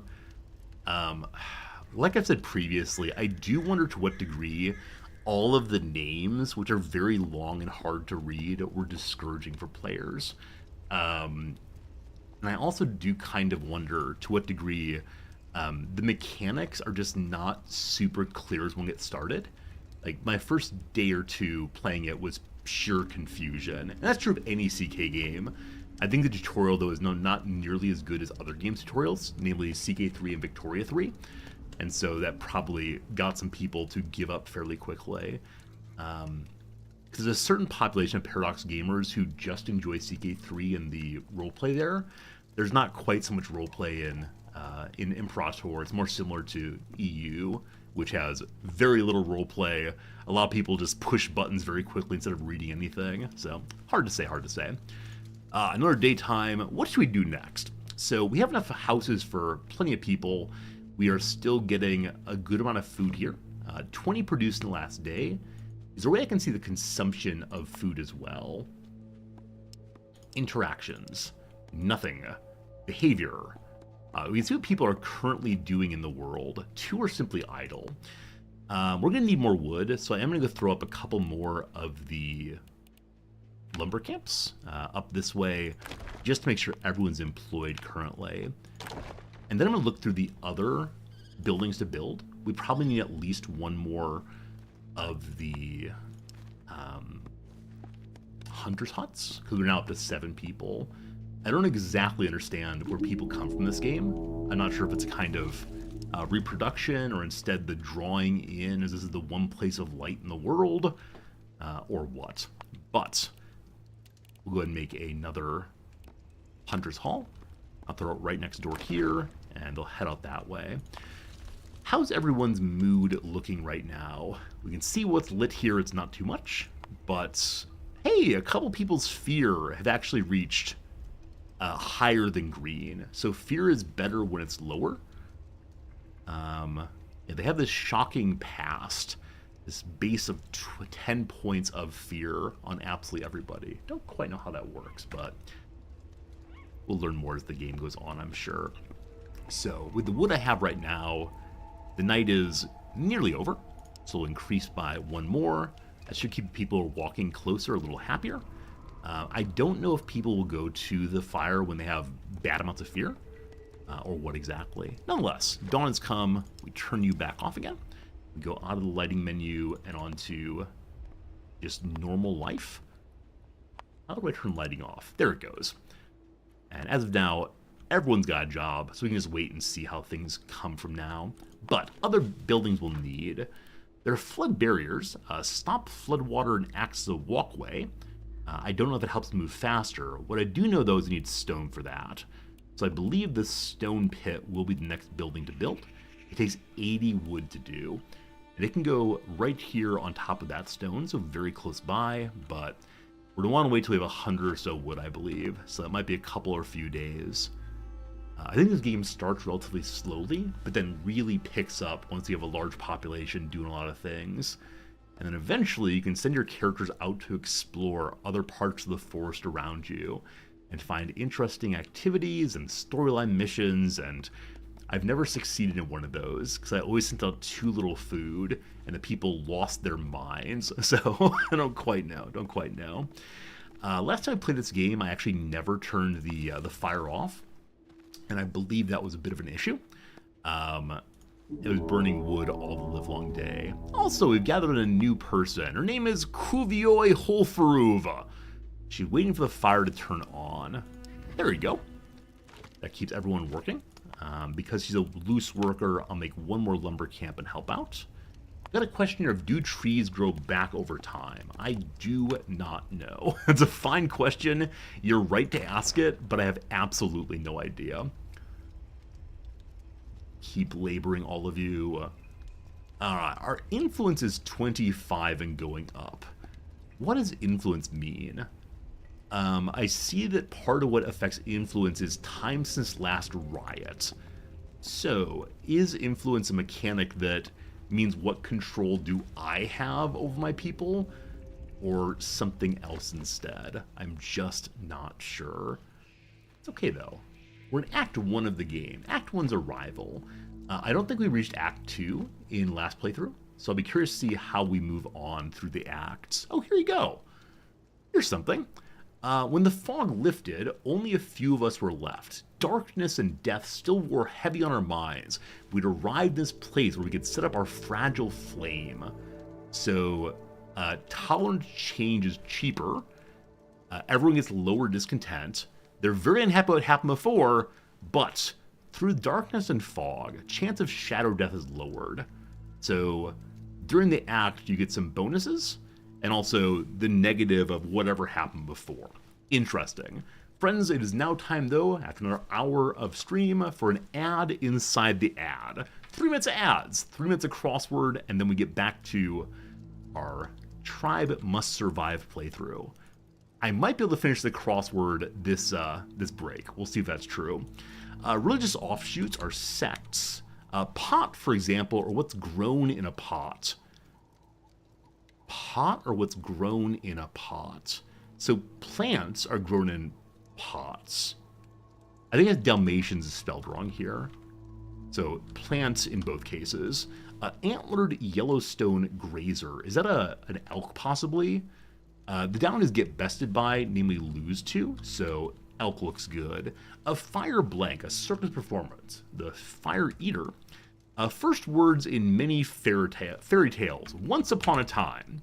Blank tack, a breath mint brand, is a Tic Tac. I see a crossword websites to sponsor the stream. Man, if only. Yeah, I think it's definitely the case that I'm not helping them sell anything, because the New Yorker is a free crossword. One of these days it will not be, and then I will subscribe to it, but yeah, a lot of these things are free activities that one can do, which I'm guessing they hope drive more people to sign up for the New Yorker, but I think a lot of us just go on in. Back in the US, we did subscribe to the New Yorker. Only problem is they once a week periodical, and so for noms at least, they just stack up. She says, "Oh, I'll get to it soon. I'll get to it soon," and then they get higher and higher, and we end up having an absolute car full of New Yorkers. Speaking of which, allow me to complain. I signed up for Harper's. I had Harper's back in the US. I love Harper's so much. One of my big life goals is to publish in Harper's. It's great. And I finally signed up for it here in Japan. And I used the international edition. So they would send it to me over here in Japan. I paid some extra money. And yesterday, the first one arrived at our P.O. box in Washington State. And so it looks like they sent it to my billing address, not to my delivery address. And I don't know about you, but I believe that Washington State is not an international rate, it's a domestic rate. So I could go ahead and send it myself from the P.O. box over to here. That cost, I think, like $12. So I'm a little cranky with Harper's right now. I'm going to send them a mail pretty soon and say, where'd you send it? Where'd you send it? Huge concert venue, arenas. Yeah, right now I subscribe to Harper's, to The Atlantic, and to a really interesting journal called The Point. The Point is a journal that attempts to do philosophy in a way that's attractive to people who are learned in other fields. So educated readership. It's super, super interesting. And it's been around for more than a year now. That seems pretty good. The Point magazine. It's really good. Workplace watchdog for short is OSHA. Waikiki's island is Oahu. Like some sightseeing buses. They're open top. Yankovic and Pacino for 2. Those are Al's. Courtroom closing, for example. Those are arguments. Expressed on a grander scale. Something large. Made large, I assume. That's a weird phrase. A state with an annual Spud Day celebration. Idaho is the potato state. Idaho Hope, good. Dealership offer that might last for 3 years or 36,000 miles. That's a warranty. I think it's an A there. It could be an E. That's an A. A magnate. A magnate's a person who controls a large amount of some product or area. It could be an owner. What's the down here? It doesn't include as omits. Magnate is T. Yeah, not sure. Added to a group chat is looped in. The ad break is done. We're going to finish this right now. Magnate's a Titan. Gender reveal party announcement that might be accompanied by blue confetti. I think often like there's a balloon that's popped and it throws confetti everywhere, making a pollution outside. Conflict that began in the wake of Franz Ferdinand's assassination is World War I. Subway scurrier. Subway scurrier. What scurries through a subway? A rat, I suppose. So writ large that have made large. I like that very much.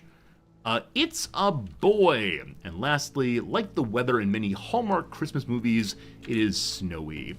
Hooray! There you go, folks. Today is done. We still have the Tuesday puzzle waiting for us. We'll get back to that one on next ad break. Thanks for being here, hanging out, and good to see you, Antiviral. Good to see you, Thule. How's it going, Darby? How's it going, Calico? How's it going, everybody? Good to see you for sure. Back to our game. I like the crossword. Every day I say, oh, I like the crossword, but it's true. There's no greater feeling for me than the sense of completion. There was an empty nothing, and now it's filled in, and the pop-up comes up saying, you did it! And I say, yes, today I did something with my life. Some people are, closing the deal. Some people are building houses. This guy, filling in empty boxes. Your crossword is helping me improve my English. Hi, Shell, that's awesome. I really appreciate hearing that. I know a lot of people who learned English as gamers, would play Final Fantasy in English, and they'd learn these weird Middle Ages words.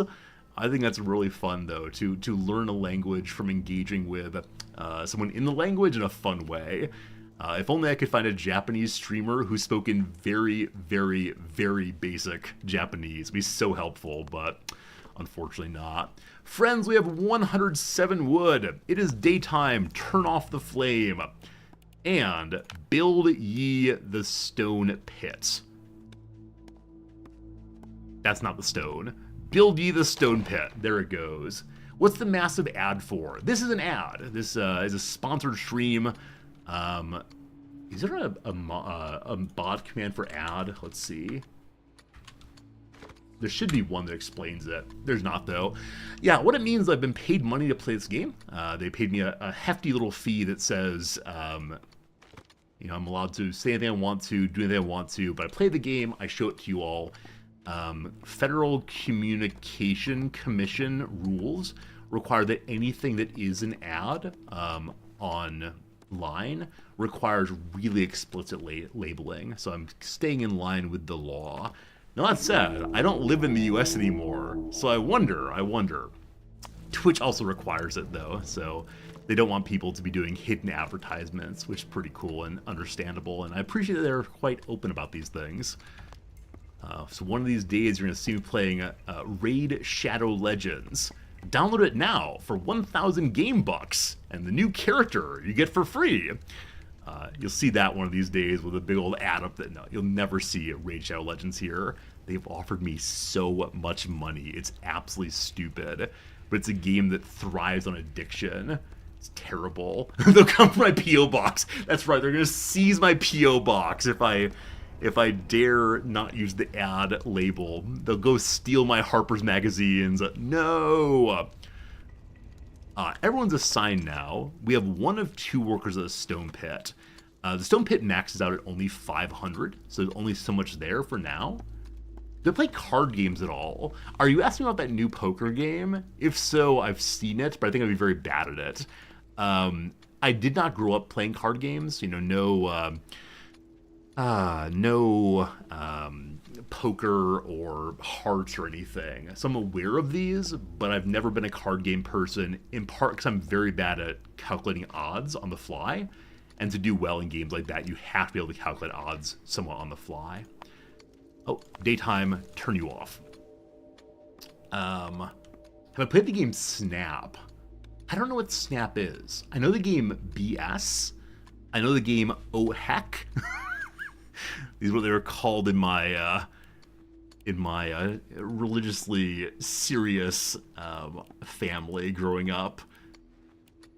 We have that stone now. So the Explorer platform allows us to launch journeys into the world. I don't know if I'll do this right away.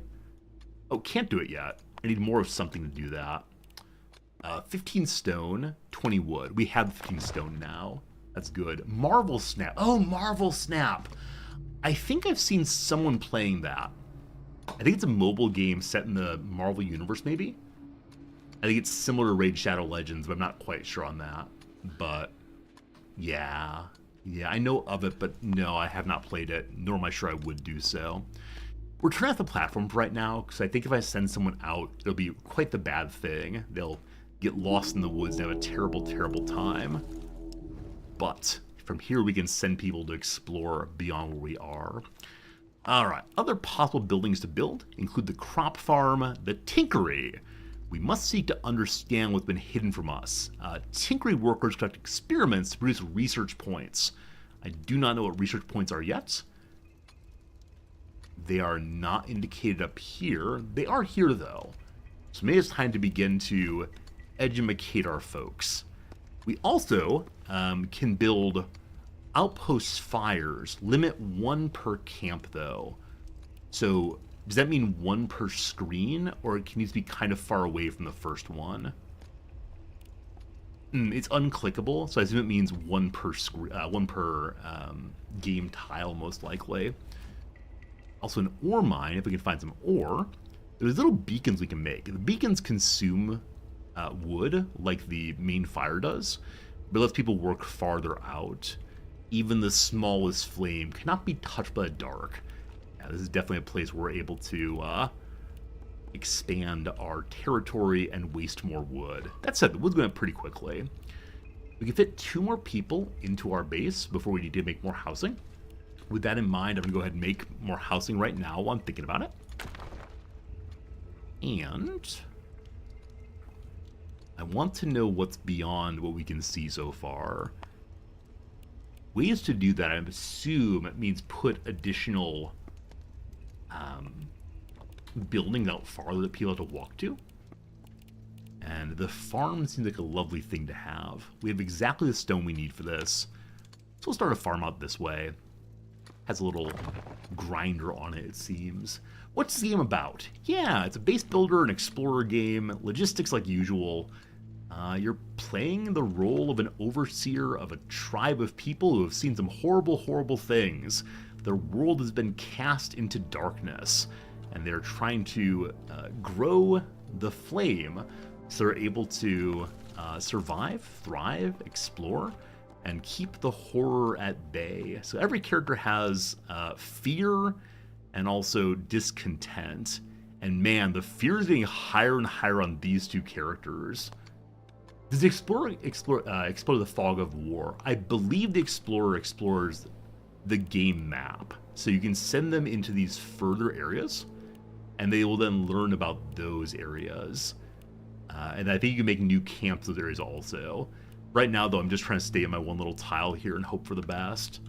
Now, the people who are panicking, like are heading towards despair, I wonder if I should keep the fire on for them.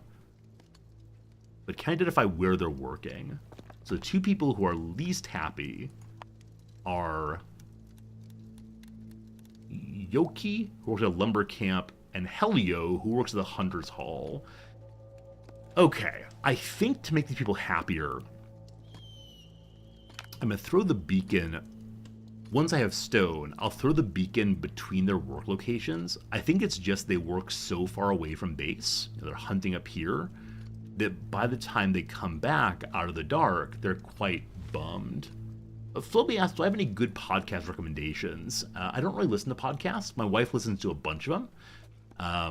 I like This American Life, which is a radio show on NPR, or I've liked it historically.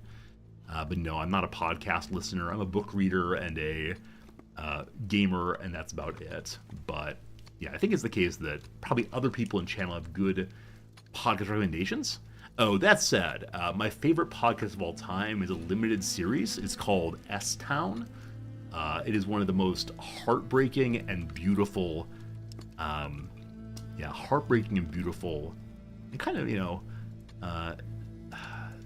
unusual stories ever. So S-Town, very, very, very good. Made by someone who got their, by someone who got their start in This American Life. Brian Regan, I believe. What book's on my nightstand right now? What book's on my nightstand, everybody? Do you know what I'm reading? I'm doing it. I'm really doing it. The tribe member here is currently in shock. Their fear got high enough that they are not doing terribly well. They have a weird gleam in their eye, and we never quite discovered what the weird gleam means, but they hang on the fire until it goes away. Am I reading Moby Dick? Heck yes I am! Moby Dick is the book I'm reading right now. I'm about 3/4 of the way through. We've definitely gotten through the chapter all about whale anatomy. That was a bit of a slog, but that's okay. It was a really, really enjoyable book that I'd never read in full version, and now I'm finally getting it done. I promised to read Moby Dick for probably years on stream, and I always said, okay, this book first, that book first. But now that I finally got to this one. Before that book, I read Astra Taylor's Canadian something lecture, which is called Insecurity. It has a subtitle I can't recall right now, but I like Astra Taylor quite a bit. She's a first-rate thinker who is really quite on the cutting edge about community, and it's quite lovely. What's that book about? Do you mean Moby Dick? Moby Dick's a book about whaling, a book about going to sea and obsessiveness. It's a book about finding meaning in the great hunt. It's a book about manhood, a book about the United States, a book about literally everything. Yeah, Moby Dick's a classic. It's written by a man who cares about whales more than anything in life, and so one's able to, really get a sense of what matters to him, at least. It's about 800 pages long. It's true. I do enjoy reading very, very, very long books. I don't know why. I'm such a sucker for a book that says, I will be your best friend for the next month and a half. Yes, I enjoy that. What's Astra Taylor's book called? I apologize. This is one of those cases where I need to look it up or it's going to bother me constantly. Astra Taylor, Age of Insecurity. That's the book. Coming Together as Things Fall Apart. It is a... what kind of lecture was it? The Massey Lecture. So CBC Massey Lecture. I assume Canadian Broadcasting Company. It's really, really good, though, and incredibly thoughtful. And talks about property and ownership and cooperation and all the buzzwords I care about, of course. But we do have a book club channel over on Discord where people talk about the things they've been reading, the things that they've enjoyed recently, books they've not enjoyed. It's my favorite channel on the Discord. I wish I posted there more often, but it's pretty good. We have this farm stand begun, but we need to put farm tiles around it, and I don't remember exactly how one does that. None of these say farm tiles. Crop fields are called. There they are. So putting crop fields out there allow them to begin to do some planting there. That's good. That's good. And the next really long book I'm considering reading is William Gass's The Tunnel, which is postmodernist through and through. It's a pretty dark book, but I like William Gass so much. He's someone I've mentioned on stream regularly before. He has this little collection of short stories called In the Heart of the Country, and it includes a short story called The Pedersen Kid. It's a story about winter in North Dakota and finding a boy who's lost in the snow, and it's really, really, really good.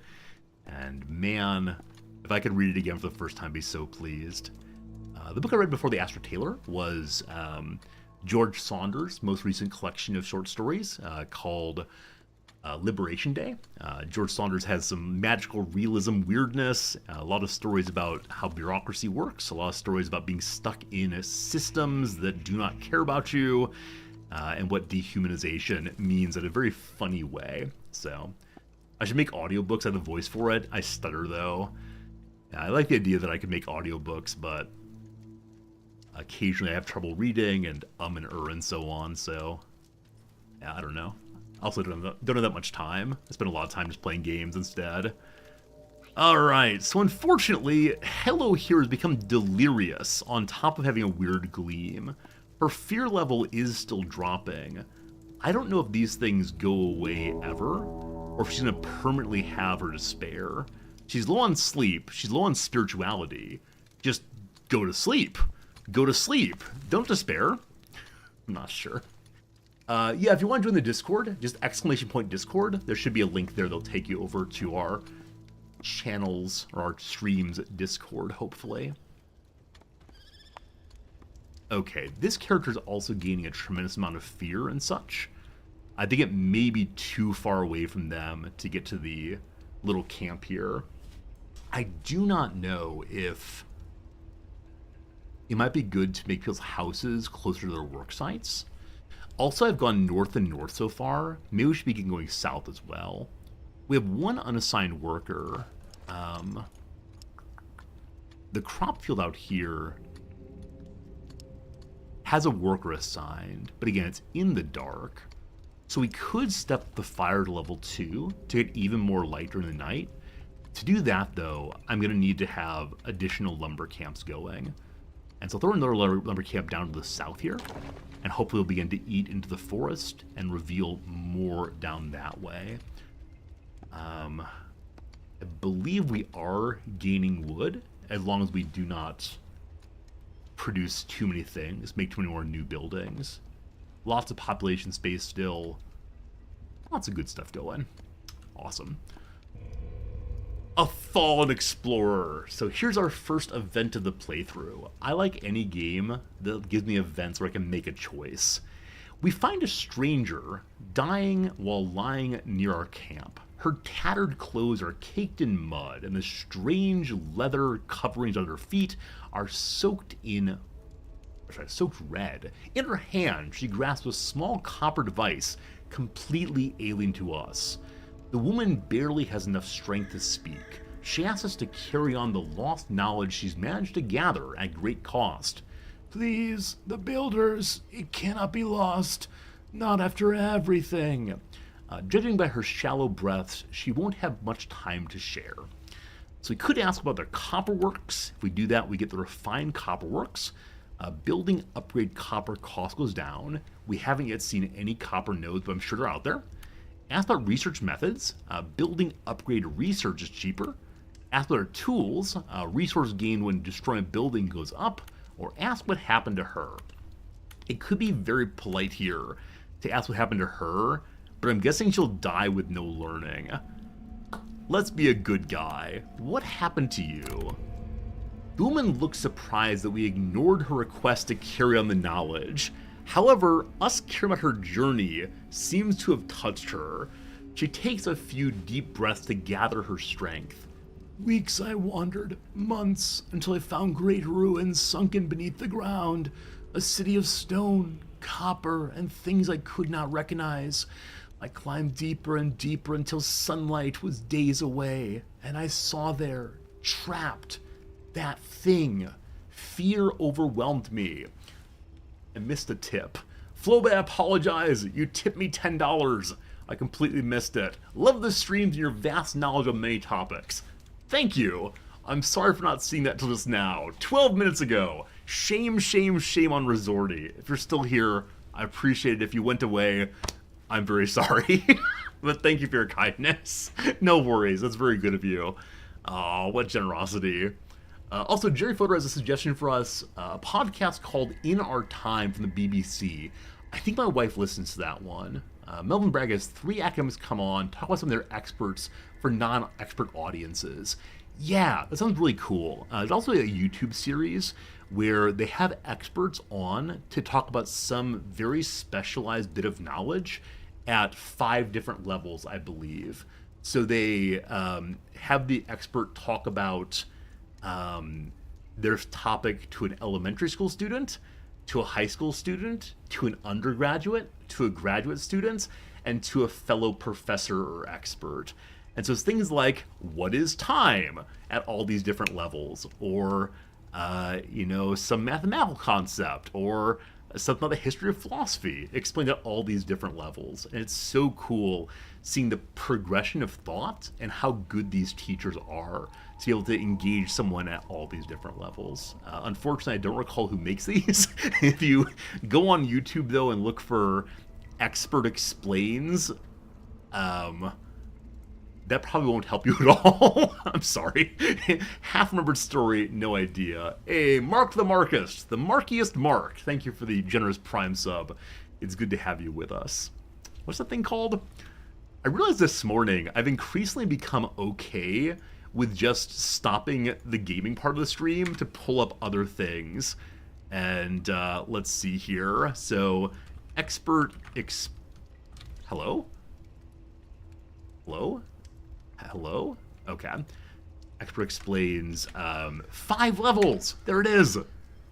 It's 5 levels by Wired. So, example, Brian Greene, a great physicist, very good books, explains time at 5 levels.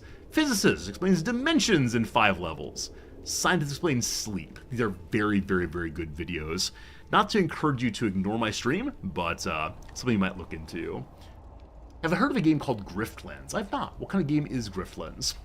Back to our story. So, we found some ruins. There was an awful trapped thing. Struggling for air, she goes on. I ran until my feet bled and broke apart. Couldn't stop. I still feel its gaze. Let it end now, please. With those words, the woman falls silent as life drains from her body. Her expression leaves us unsure if she got the peace she wanted.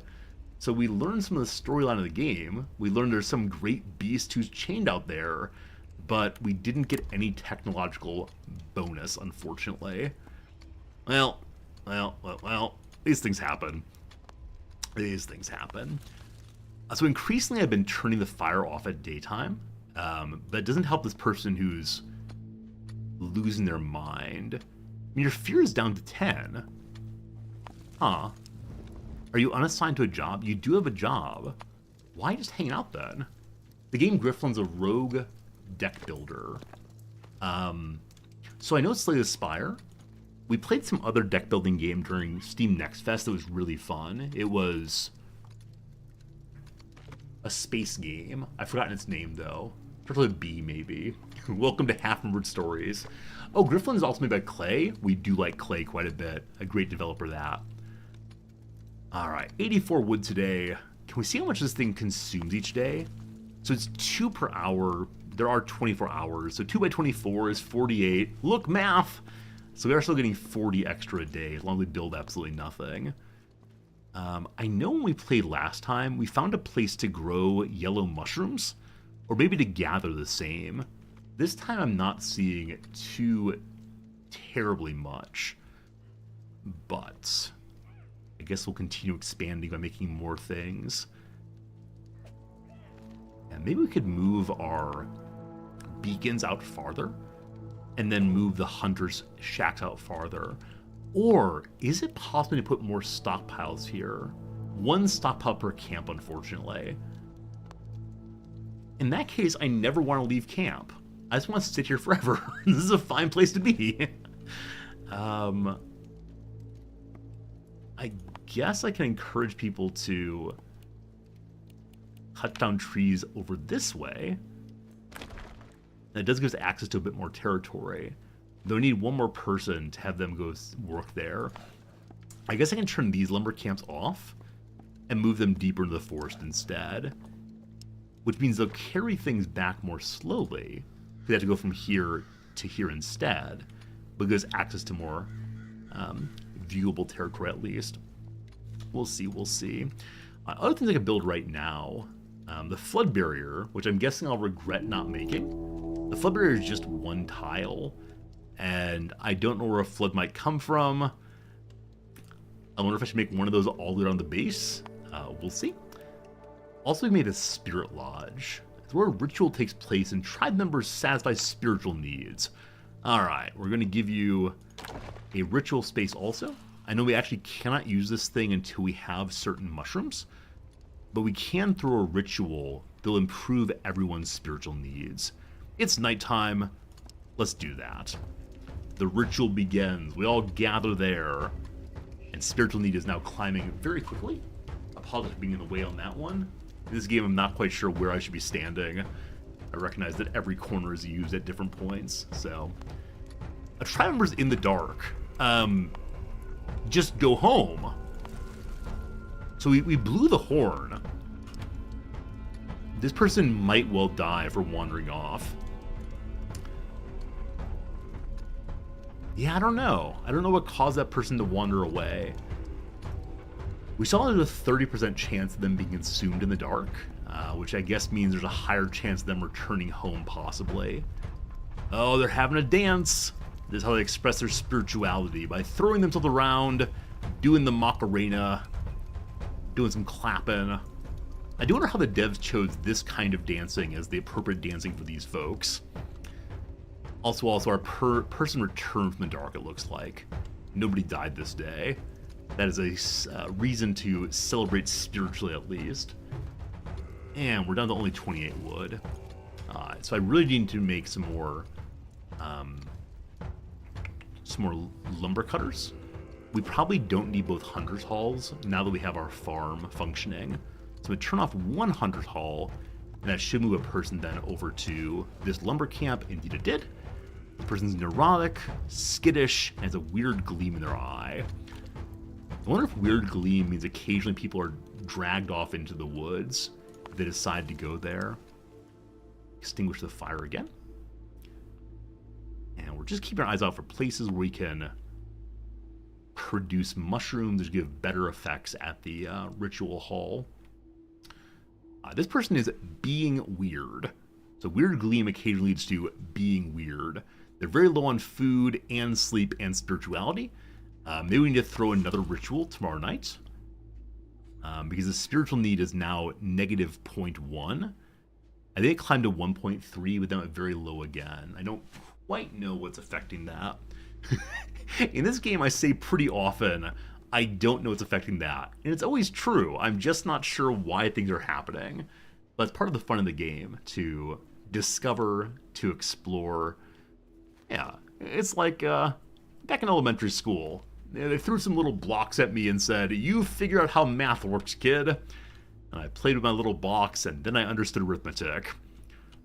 This is not how I learned. As we discussed earlier in stream, I learned nothing of mathematics until my 20s. All very confusing, etc., etc. Alright. This lumber person is going deeper into the woods, but I think the woods are, unfortunately, just a bunch of wood. I believe this is the part of the game last time when I decided to send someone out into the great darkness, but to do that you have to send a bunch of people with food and wood both, and I don't want to run out of these things. So I think we're just going to hang out here for the moment, and we could move these lumber camps closer by, because I believe the routine for picking up anything in this game is start from your work site, go to the resource, take it to the work site. Once you're full, carry it back to the stockpile. We're allowed to have one stockpile per camp. We also can't destroy it. I was just thinking maybe we could break it and move it closer to the work sites that are farther away.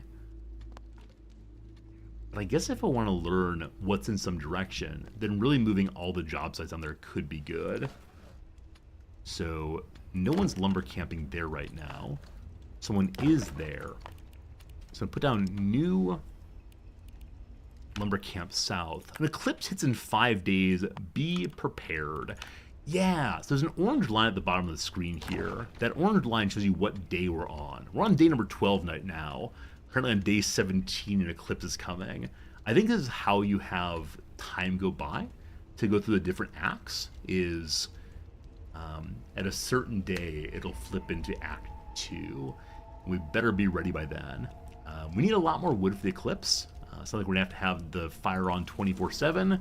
We've kind of done that already. It's been burning consistently to lower fear, but I need to probably move everyone over to working on wood collection. So I'm gonna turn off the stone pit actually, as the things we're building right now do not require any stone at all.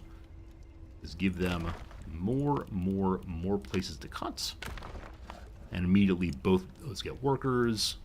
We have one person unassigned, so it sounds like another lumber camp person needed.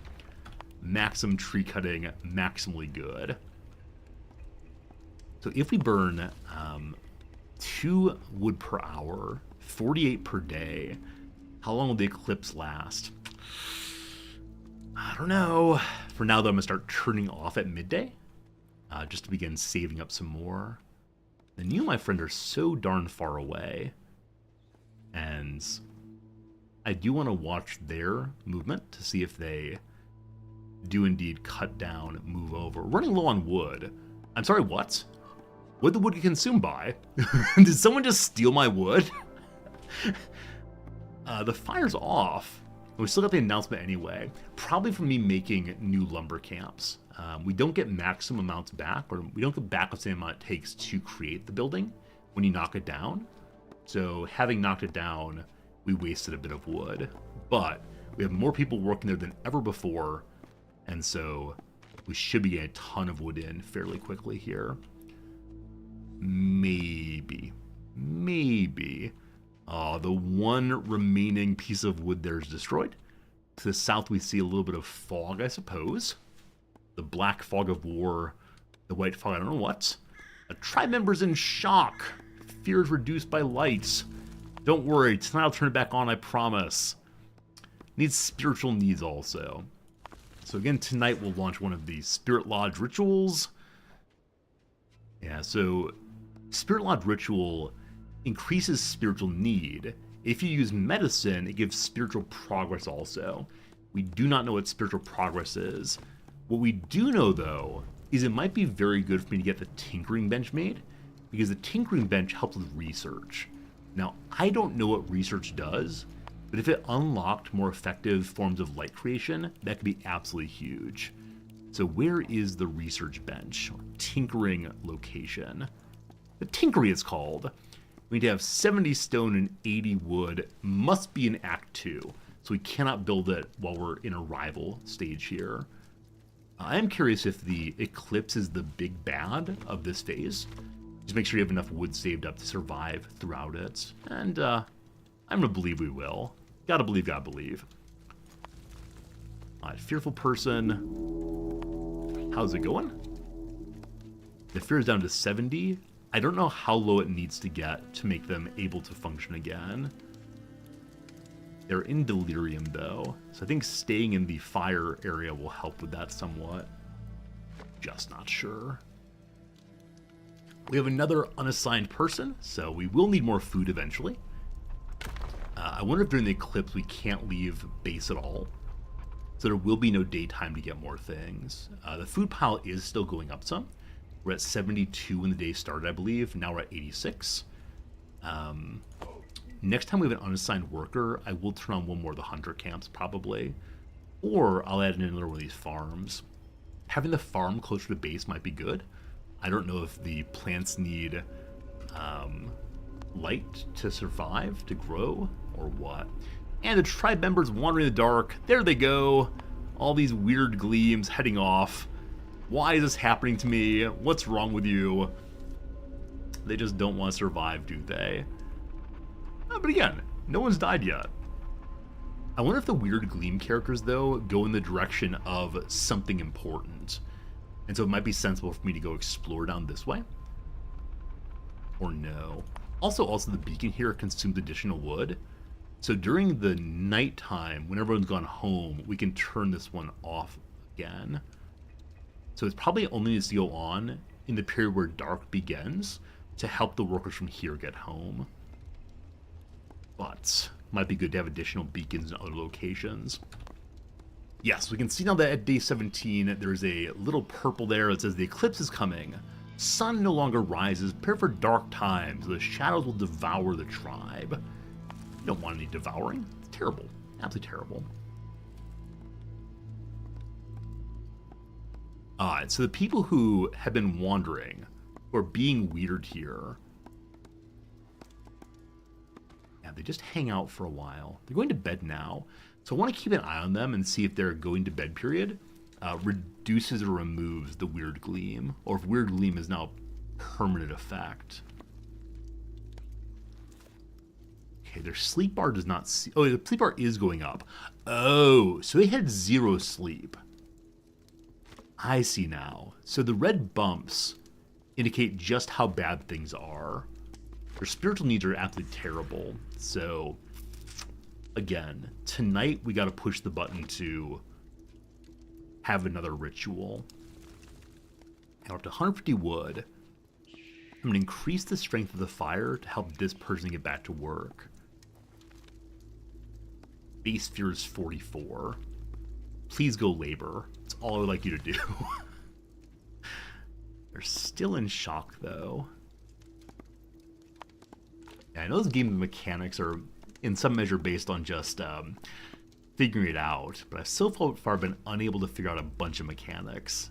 And I hope we figure out them eventually, other than just by guessing of how it might work. But yeah, their sleep and their spirituality are so low. And this person who's been sleeping for a while, good old Rurs from there, can't bring them up that way. They seem this way. So Woods from, your fear is very low. Your discontent is very low, but you do indeed need spirituality. I think that's the big concern here. So, it's nearly night. I'm going to start a new spiritual activity. And hoping beyond hope we can find a place to get any kind of mushrooms. Now, maybe that was changed between the demo and the actual game's release. Yeah, you have to have an area of mushrooms on the ground to get yourself any of the medicine. And they're still undiscovered, so waiting. We also see spiritual needs increasing again. So these characters are piled here. One of them has very high spirituality already.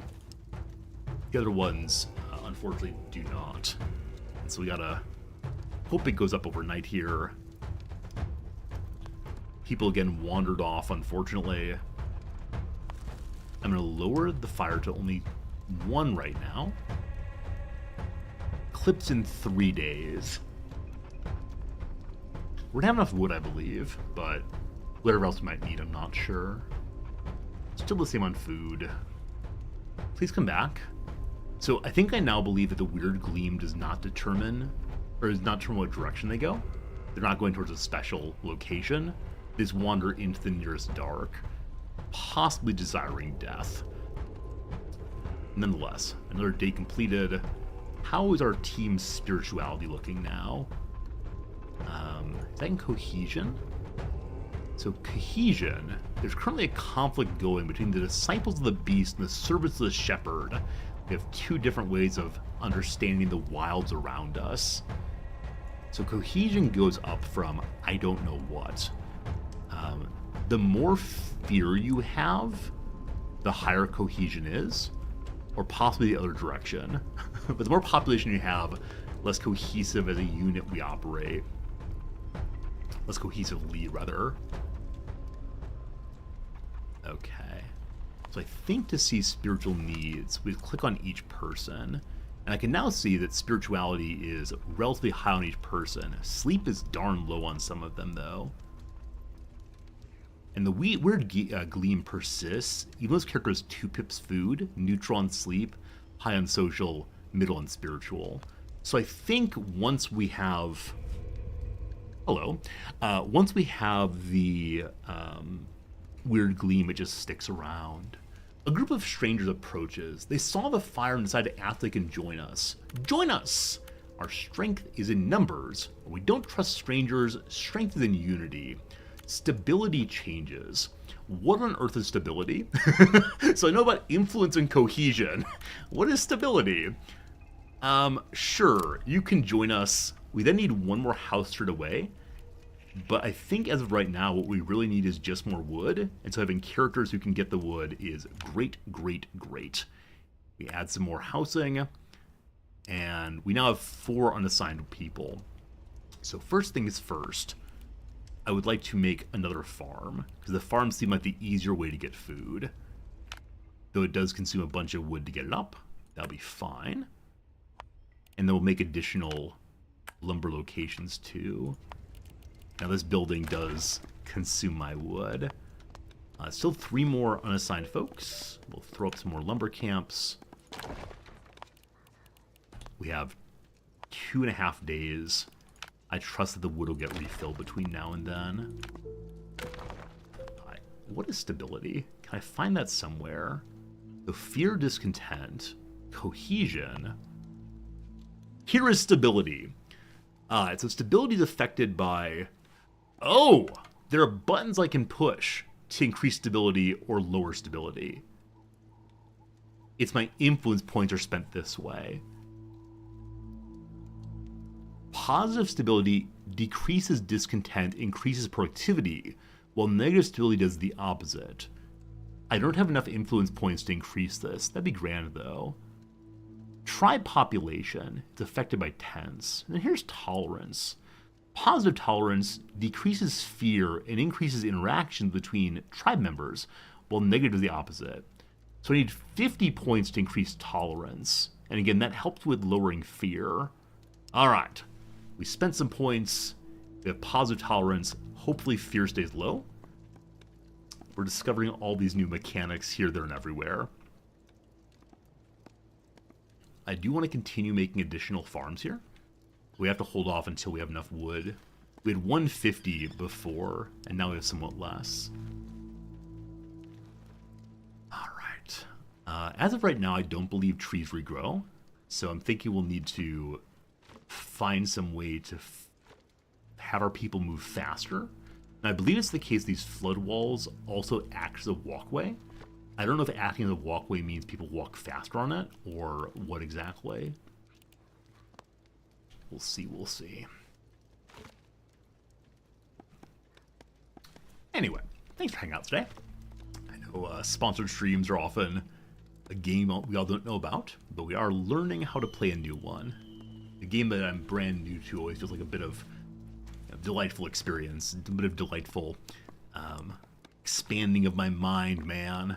That's right, you can expand your mind in many ways, one of which is pharmacological, another of which is playing new video games.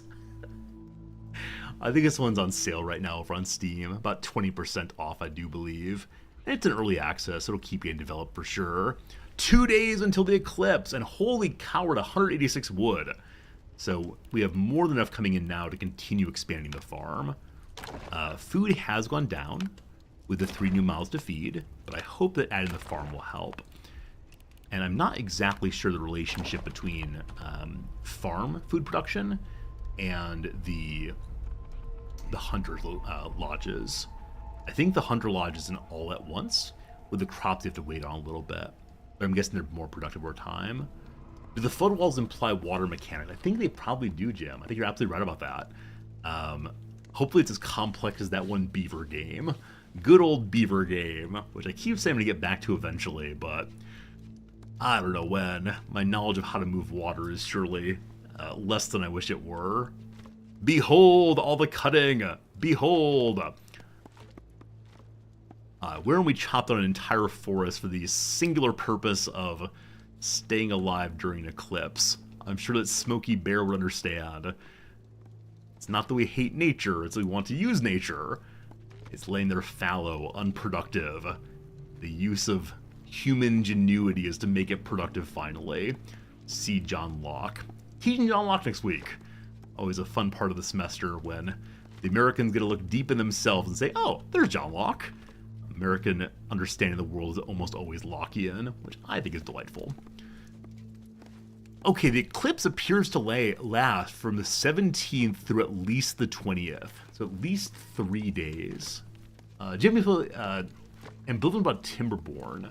Yeah, I do also. When I played it, I've never fully gotten into it. Like, the water mechanics seem novel and interesting. And I just don't know past that. I just don't know how I feel about past that. Like, a lot of people have really loved it. A lot of people really enjoyed Timberborn, but I'm not sure if the issue is I don't care about the beavers, or the particular kind of mechanics just do not appeal to me as much as others would. Back to spirituality time. The devs of this game are not Clay, antiviral. No, this game is not a Clay game. The dev is... question mark, question mark. I've forgotten. 1 second, let me pull it up and see who it is. As well as I should have written on a sheet of paper, surely. Our game here is The Tribe Must Survive. Our publisher and developer are Walking Tree Games, GmbH. That sounds like a not American company. And the publisher is Starbreeze Publishing. So far, there are reviews here. There are 13 of them, and positive reviews overall. That's pretty good. A sinister threat. Bum, bum, bum. One of our woodcutters drops their axe in stunned silence. The split up bark of a tree is revealed a shape that looks like an eye.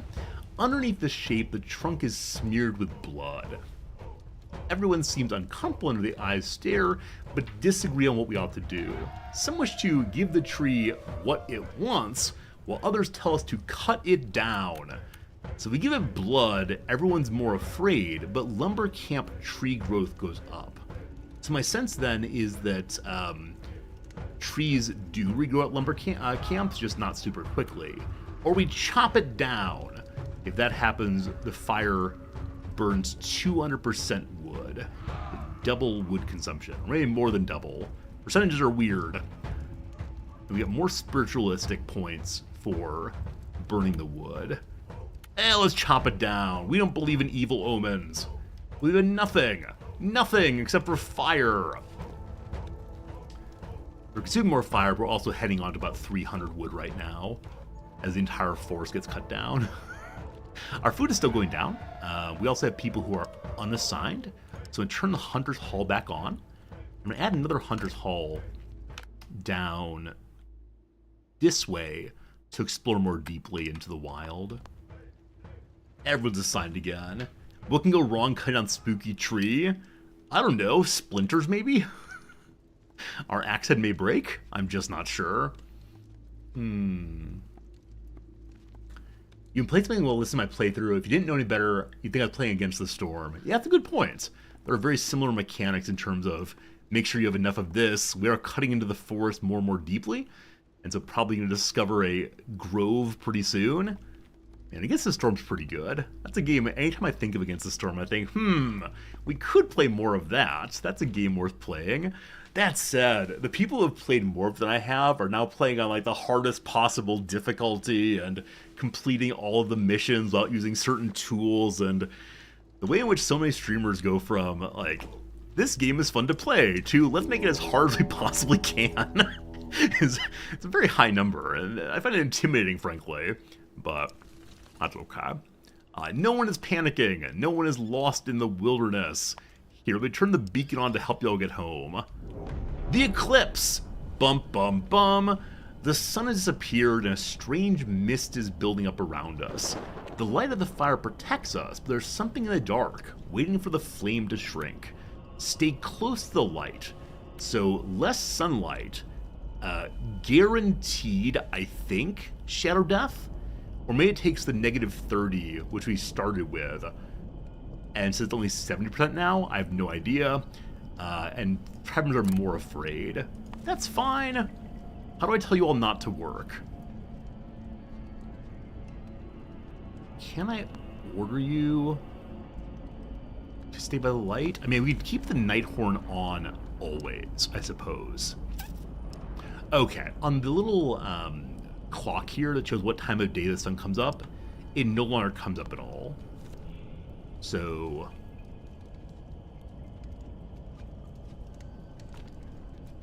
does this count as kind of the light? So part of this counts as kind of the light. We could put out more beacons to help with this, though beacons will also burn our wood more quickly. Looks like on day 20 the dark is away. As long as I stay at level 1 wood burning, we should be okay. This beacon is doing nothing currently. Turn that on, off rather. I'm going to put a beacon over by the farms to hopefully keep them going. Possibly, barely, we'll see. Yeah, so beacons are the way we can keep expanding out if we want to. But they're still blowing the Nighthorn regularly to draw people back in. That actually might not be important. Though it helps to lower their fear, and there is an increase to fear apparently. Oh, the eclipse here, what's that mean? Start an eclipse ritual to immediately reduce tribe members' fear. We have one person freaking out, comma man. Start that ritual! Frumian Namgun perished from hunger. Hey, we have no food! Alright, we're very good on wood and somewhat less good on food. So I didn't realize we were producing basically as much as we're consuming. Just don't starve, everybody. You got 3 whole food left. So the hunters are pulling in a crazy amount of food I didn't realize. Well.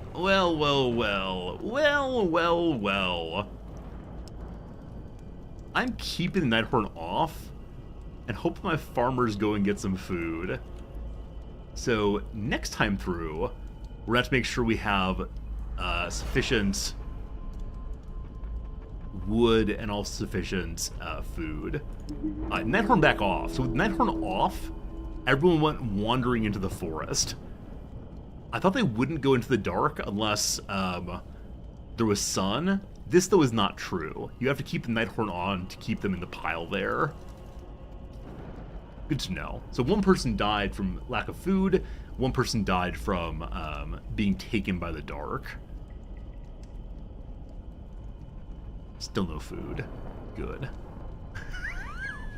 I mean, increased game speak, I think there's nothing for us to do other than just watch our people starve as the days continue on. Come on, farmers, you can do it! Hey, we have food! Hey, it's all gone! Is there a way to see how much food they're producing? Okay, they carried more in. They bring 3 at a time, it looks like. And we're running low on wood. Oh no! We had so much wood. Oh god! Oh no! Overconfidence. Overconfidence called. We had 300 wood. The hunter Wurdrig Namful disappeared. Fear and discontent spread among the hunters. It's too dangerous to hunt. Something lurks in the shadows. Something not from the world. We can spend 50 influence points to calm them down. We don't have that, so we ignore them. Oh no. Oh no. The tribe must survive, and now they're not. Fear has overtaken the tribe and driven people to extreme measures. One of the tribe members is being dragged by the edge of the mist to sacrifice whatever lurks inside. We must give the mist what it wants. One like sacrifice to bring back a son, to save everyone. The tribe member is struggling to break free, begging others to stop. The rest are horrified by what they're seeing and are attempting to intervene. Just wait. The eclipse will pass, or go ahead. Just wait. The eclipse will pass. As long as one person's still alive, the tribe's alive. You're fine. You're good. Everything's good. 3 alive still. We have 3 people. 2 people. 1 person. Your name is Yoki Holope. You're capped on fear. The eclipse is nearly over. Oh no! Death is upon us. We did our best, but that did not matter. The tribe did not survive. Okay, I went into the eclipse with nearly 500 wood, I believe, and it did not matter. So I have to have so much more wood saved up. I can stop stone cutting early. Other than that, I have no idea. Like, genuinely no idea how to get enough stuff produced. Well, that'll be fine. Can one person count the tribe? Yes. Because I believe I've read news stories about the last member of some Native American tribe has died, and so the tribe is no more. I'll say that. Any necessary criticism? I mean, like, the game's mechanics are definitely opaque, and so because of that, you're gonna die playing the game, right? You're gonna die with the first stuff out. That's okay. Oh, I was consuming wood at double rate. Oh, was I actually? I meant to turn that back down to level 1, but it's a very good call. If I was actually over-consuming, it's definitely on me. I mean, it's on me regardless, but... Alright, we're gonna do it again. We're gonna get past the eclipse today. I believe it will happen, it will happen, it must happen, etc. Whichever way though, it's been another hour of playing this game. Oh, because of the 200 event, good call. Because I cut down the eye tree, It made us consume even more. Yes. Anyway, 3 minutes ads coming right now. We'll do a little bit more Tuesday crossword puzzle, and then we'll get back to the game straight away. Thanks for hanging out during this sponsored stream. If you're interested in this game, please do consider clicking this little link in chat. The Tribe Must Survive. Just check it out. If you're interested in it, you can wishlist it or buy it, or I typed that incorrectly. There it goes. There it goes. You can check it out. Thanks. Appreciate it. 2020 co-anchor Roberts. Once a Cokie Roberts. Something Aura. Could be Nora. Not sure. Veg out. Veg out. Could be to idle, to laze, to relax, to watch TV. Unsure. Bandmate of Townsend, Enwhistle, and Moon. Is it Daltrey? It might be Daltrey, but I actually don't know what band that is. Fine. Cause. So again, cause would be like something one takes up, believes in, or it could be like cause and effect, of course. I don't see that though. Soft and mild, gentle. All right, to the top then. Bring together. SAG card for ID Carried in Hollywood, I think is right. I want to say unite, though, or unites. In imperfect condition, used could be right, but it may not be. Bring together. Knots? Man, S as an ending with bring feels a little bit weird. We'll see, though. Under the weather, and then some.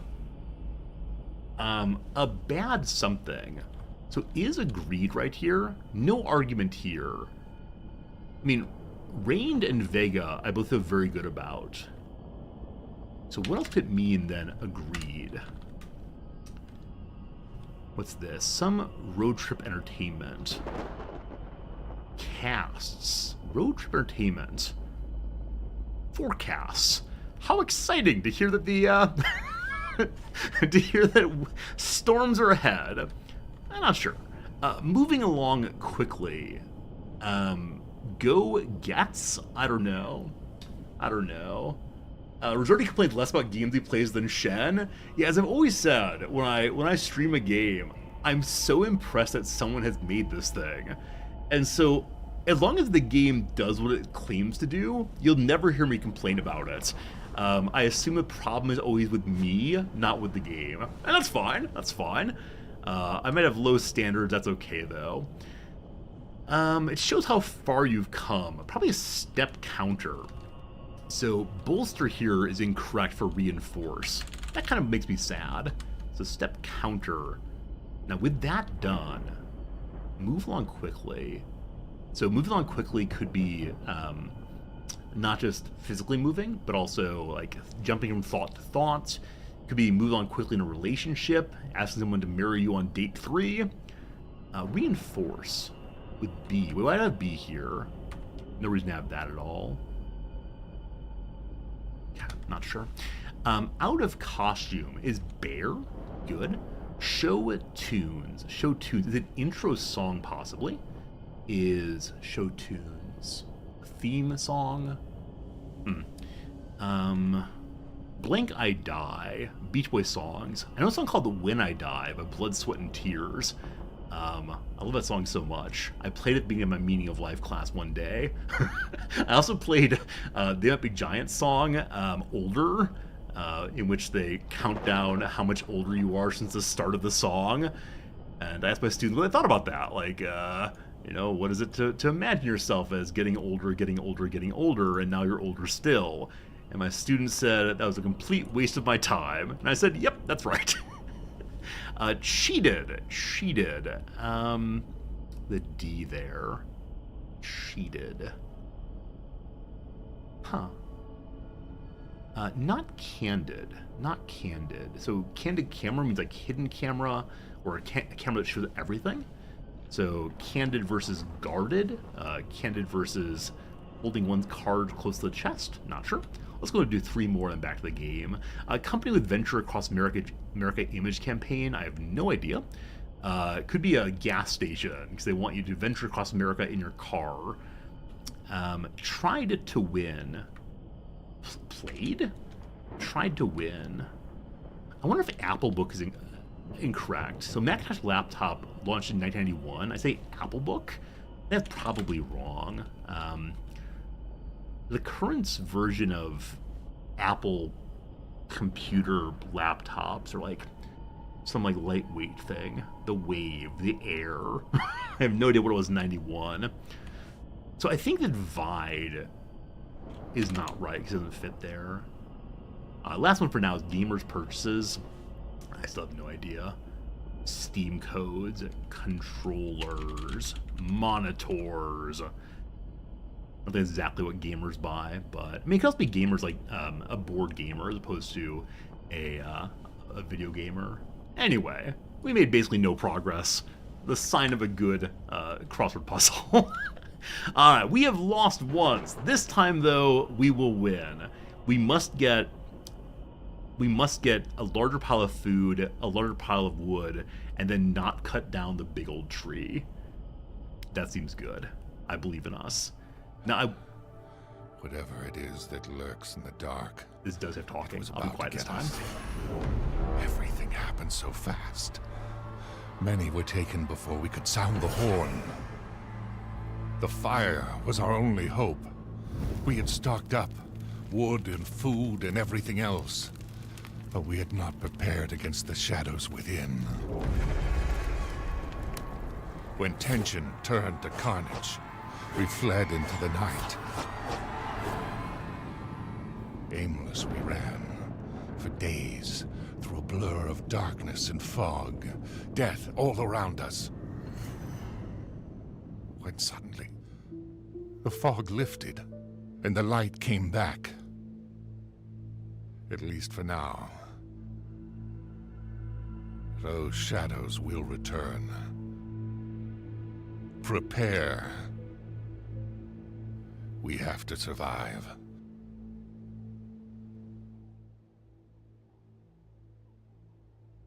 Prepare, we must survive. I mean, do you really have to? Wouldn't it be okay if maybe we didn't survive once? What is this? Are these meta upgrades? These may be meta upgrades, possibly. So spiritual people gain one basic spiritual aspect at random. I don't know what that means. Perspective through terror. Panics reset base stability to 0 and base tolerance to 0. And inherited knowledge. Gain one random building upgrade from tier 1. I don't know what any of these are. So let's take the spiritual aspect and see what happens. Meta upgrades keeps the game lively, and you learn more and more as you go. Also, I was thinking of something during that opening talk. Oh, I like how nice that opening video settles things. How it allows you to like feel like you're part of the tribe. How it makes you feel like you're surely gonna die. This makes me wonder, though. Like I think the most famous recent opening scenes and voiceovers are, of course, Darkest Dungeon with Wayne June. I am curious if Wayne June is still able to work as a video game narrator, given that his voice has become so attached to attached to the Darkest Dungeon franchise. The man must do other work beyond that, but I haven't heard any other games at all. Is that meta progression or more of a whale bonus? Whale bonus is the starting choice of random bonuses given to a player at Slay the Spire. Dogberry, great question. Yeah, when you said whale bonus, I assumed you meant people who spend a lot of money on microtransactions, the whales who keep games afloat. I was like, wait, is it a bonus for spending money? Have I been spending money this whole time? But yeah, I forgot about that. When you start Slay the Spire, you have a choice of what you want to do. We'll see. We'll see if that's a permanent unlock or a one-time thing. Once we lose again, surely. Alright. So, placement of the stockpile. I don't know if it's a big deal. This time, though, I'm going to put it much closer to this forest over here. Now, I'm also going to put the lumber camps immediately against this. And we need to be getting more lumber camps early. We also need to be... I actually don't like where I put that one, so I'm going to break it down. We lost a little wood there. Put it here instead. Cool. So as close to the fire as possible. Could have put it closer, but mistakes have been made. We need a food storage building also, which takes how much wood? Granary takes 50. Okay, so last time we built that one too fast, and it led to us running out of food and running out of wood very early. This time, I'm going to build one more lumber camp right there, getting one more person to work. Seems good, seems good, seems good. So what is the spiritual aspect we have this time? How do we find that, I wonder? It's not an act perk. Is it a tribe effect, maybe? Nighthorn. Retreat to light plus 200. 200 what? I'm assuming it means that when the Nighthorn sounds, people run back to it much faster than previously, but I'm really unsure on that. So let's watch tomorrow night and see if they run back faster. That could be nice, though, because the poor hunters get stuck so far out, and the Nighthorn sounds, they have to run through darkness to get to the base once more. Hopefully find mushrooms early this time. That'd be pretty great. Also, now that we know about spirituality needs, we're going to want to keep spirituality kind of high. So building the spirituality building earlier could be a fine thing. We're over 50 wood. It's daytime, so I'm going to turn off the fire in just a second here. Granary. They go here to get food. So I put the granary and the farms and the houses together over here. Maybe. Now the Hunter's Hall. Get some food coming in. I'm going to put it over here so it's in close range to the stockpile. And we'll see what they can find. Low on wood now, so turn off the farm. This game does feel a little bit like there might be an ideal build, especially as you get started. Which I'll discover one of these days, I'm sure. Big old stone pile. Not too far away from the stockpile. We don't need that much stone. We just need wood and food. Wood and food. Wood and food. I'd like to go into the Eclipse the next time with 1,000 wood. Is that a reasonable number? Probably not. And I don't know, 500 food. Those are the numbers I've set for myself. We'll see how that goes. Alright, we need some tents next. Like 20 wood each. I'll build one for now. Everyone gets inside. Place to sleep for everybody. I think my first building after the tutorial's over is going to be the Spirit Lodge. Now, tribe members can satisfy spiritual need there. I don't know if that means they'll go and do it on their own, or if it's only when I throw the big ritual that they do so. We have one unassigned person. Again, anytime we have an assigned person, I'm going to throw up another lumber location. We can turn them off very easily, but for now, this could be good. Okay. Nighttime is almost here. We probably don't need our tent yet, but here I go anyway. Here we go, making mistakes again. Tutorial is done. The basics are clear. Yes, I know how to click and not much else. Okay. You are coming home to sleep. Now, I put the work location and the sleep location far apart. Was that a mistake? Who knows? Who knows? It is now nighttime, so fire goes on. We have enough wood for overnight. Good stuff, good stuff. It's getting dark. Better sign of Nighthorn. Nighthorn is now going to be on automatically. Keep that going. So we're going to put the spirituality camp up next. Then we want to get stone mining.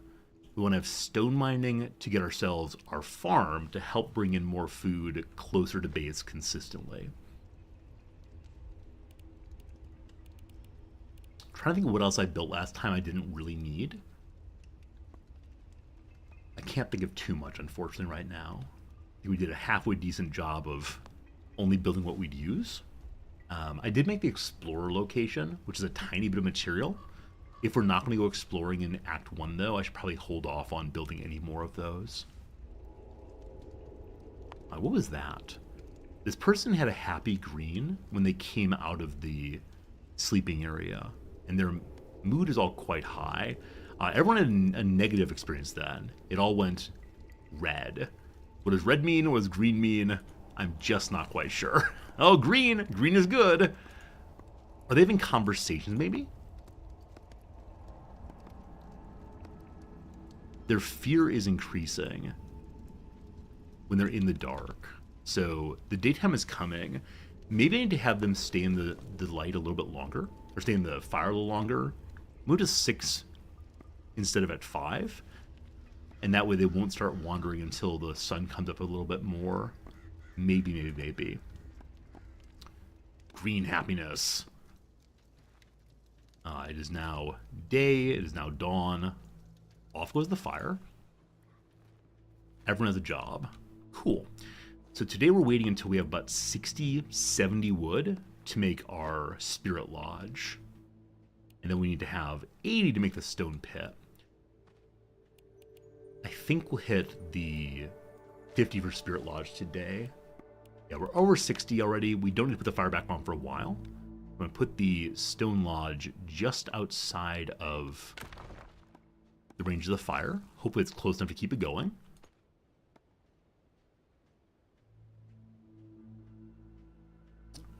Now, what are you doing? He's waiting to begin a ritual. Now, does that mean that you will do the ritual yourself? Or does it mean you want me to push the ritual button?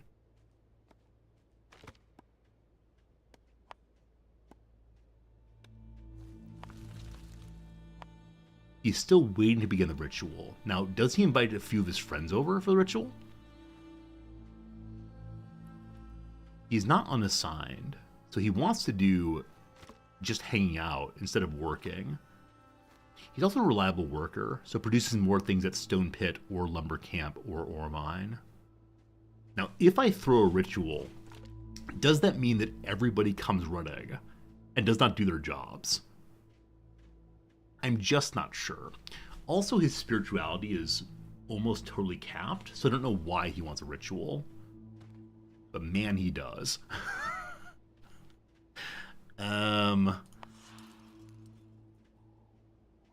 His unwillingness to work until the ritual happens is a bit confusing. Is there a way I can tell just the one person? Wait, no, he works here. That's what he's happening. He's working at the Spirit Lodge. We can turn it off except when we're using it. Got it. That makes so much more sense. Okay. So it was not that he desired it, it's that he wanted to perform the ritual for other folks. I see. So I bet last time we had a person waiting at the Spirit Lodge all the time, not laboring. But as we look through, we can see people's discontent. Everyone's okay on everything right now, except for Paegar here. Needs more food, needs more sleep. But things seem more in control than last time. Hope that's the case. Alright, fire goes on. The food storage is right here, so they should be able to get some food. But it seems with the fire on, they want to continue laboring.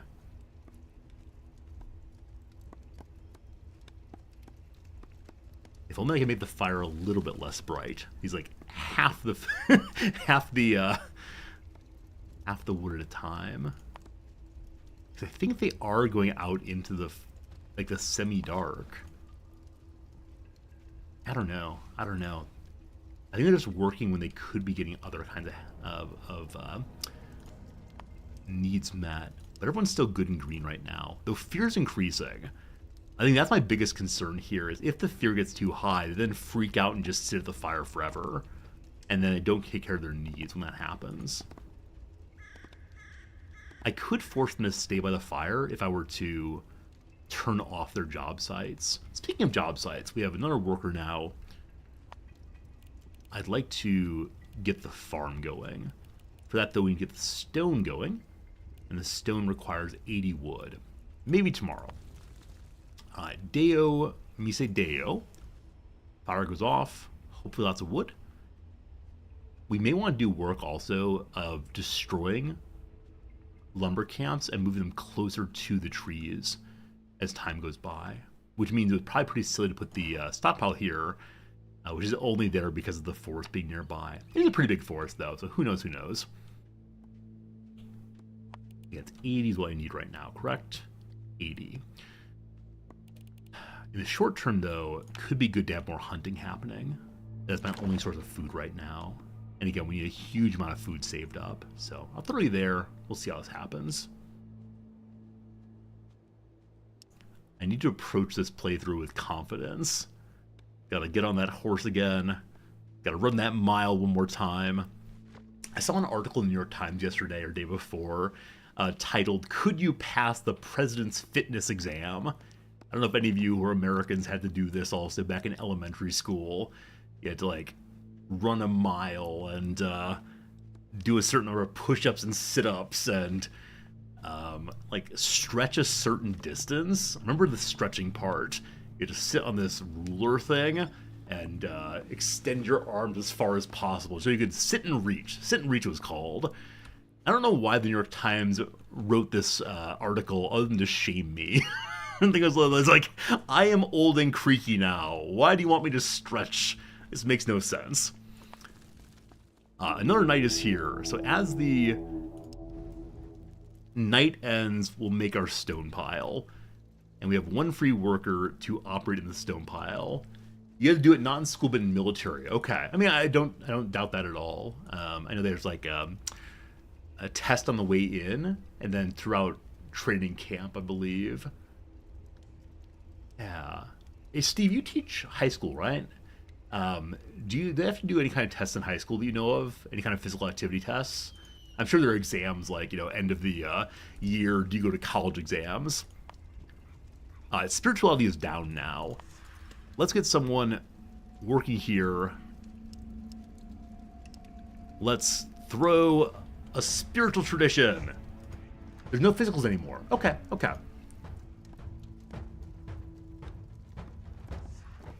Yeah, again, I don't quite know why the Times decided to run one of those, but I read it. I thought about it. People are heading to the ritual now. Okay, I wonder if the ritual happens only for people who have spiritual needs. If the rest over here, well, their spirituality is actually kind of zero.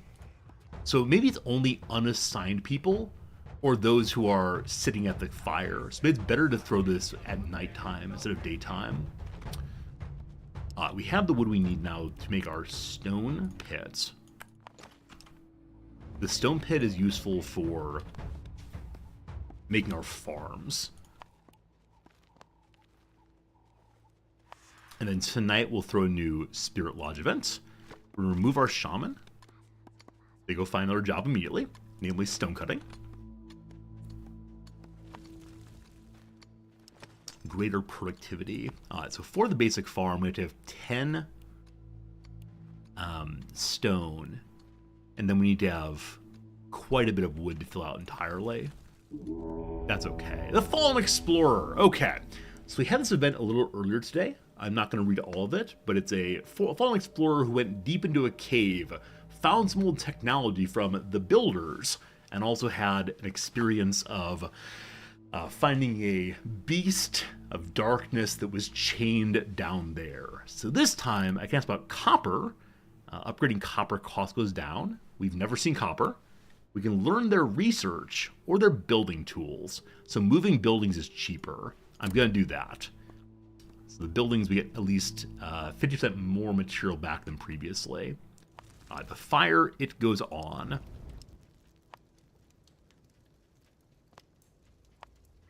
Sleep is very low. People are sleeping, that's fine. People over here are having big bad experience.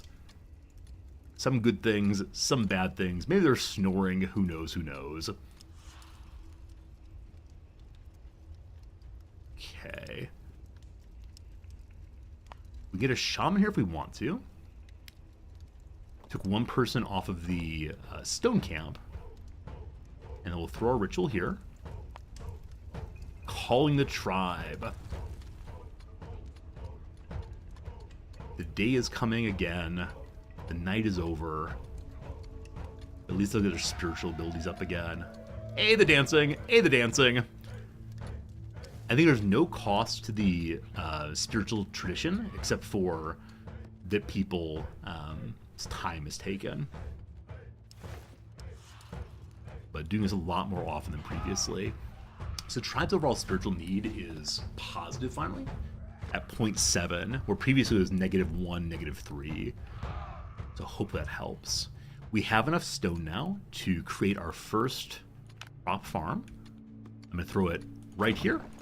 Also, I see this lumber camp is not near anything anymore, so I'm going to destroy that one. That person will then become my farmer instead. And I'll begin throwing out these crop tiles.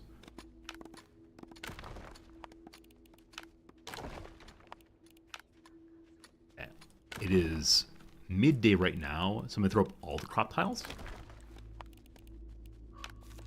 and see how that goes. My goal is intending to have at least 3 of these up and functioning pretty soon. I'm still not sure the relationship between the crop location and the hunting. A lot of walking for hunting, less so for the crops. Fire comes back on. This time we've had no one have a mental break yet. I think that's because we have the spirituality going regularly. This guy's mood is all still fairly high. Over here you can see their personality. So each person has agreeableness, openness to experience, consciousness, extroversion, and neuroticism. This probably makes the characters different than one another.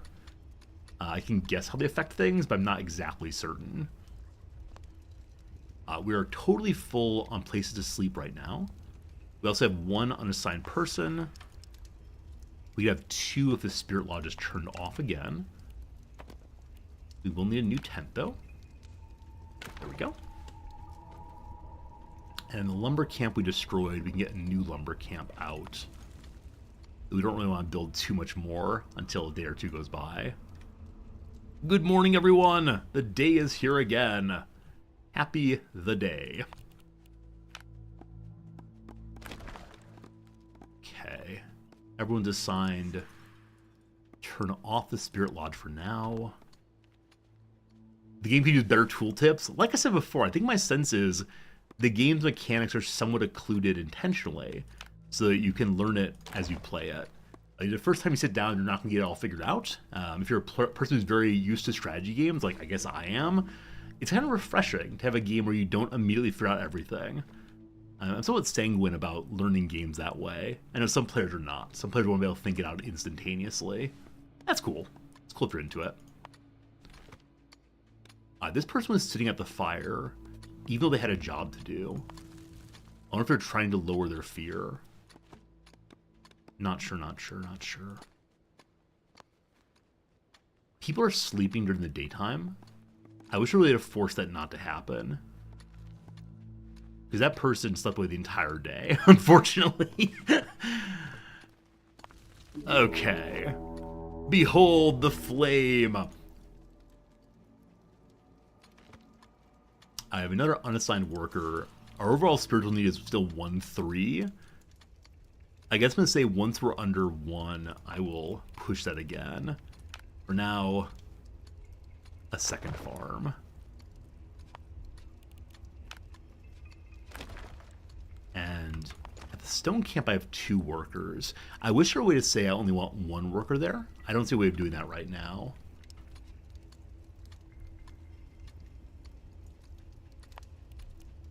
Okay, I have 83 wood still.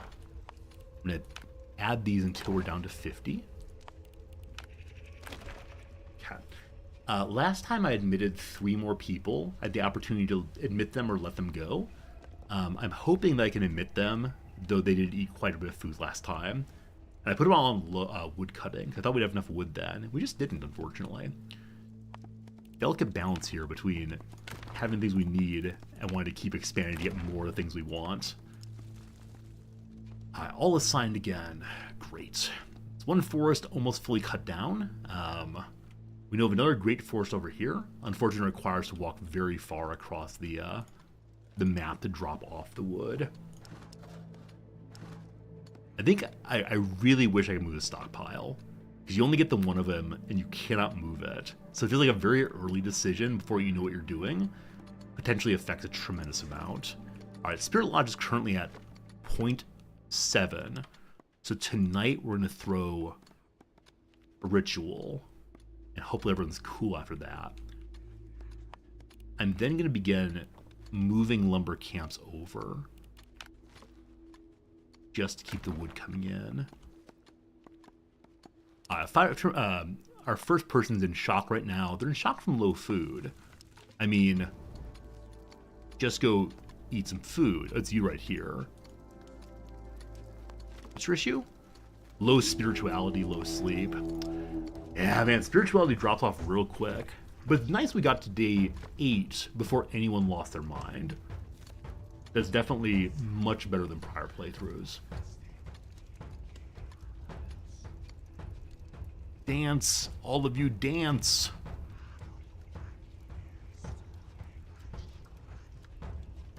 We had a bad interaction. So every character has a need in social. So it's food, sleep, social, spiritual. I wonder if those negative reds are people's social going bad. Or it means they're getting tired or whatever. You're still very afraid. Absolutely delirious. It's all horrible. Try to keep the fire going in order to make sure that they get their fear down. Ritual is done. Have my shaman go work elsewhere. We have one unassigned person. What that means is another lumber camp. It also might mean getting another crop circle up. That's right, I'm going to call them the crop circles, because that's what they are. And I'm going to put it off to the side here as we destroy some of these lumber camps and move them over to a new location. This time we will not be defeated by food. Hopefully. Hopefully. I have a ton of stone right now and no particular way to spend it. So I should probably stop the stone cutting soon. I do see at least one camp needs to be moved again. It's in the way. They take the wood. Once they drop off the wood, I'll destroy their home. Sorry, that's rude of me. There we go. And we'll move it over to this side here. This time will not be defeated by food. What one says on Thanksgiving. Exactly right. Filling crops.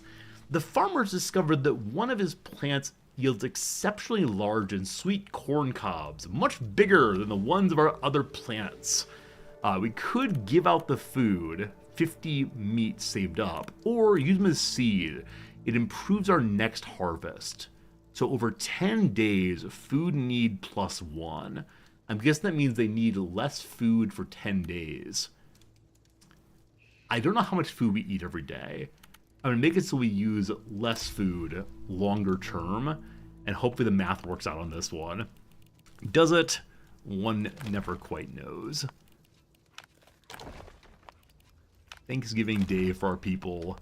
More and more food coming in. Our person who is terrified is no longer terrified, so we can turn off the fire in the morning. We have 3 crop farms going. Everyone has a job. No shaman currently working. Spiritual need is again 0.6, so it's gotten low again. I wonder if we need to be having a ritual every other night, or possibly even every night.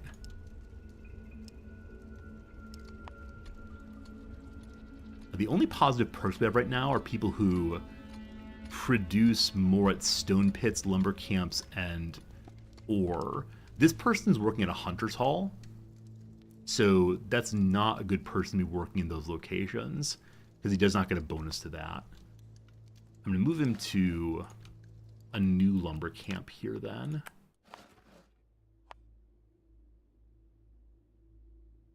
Cool. But keeping on that could be good.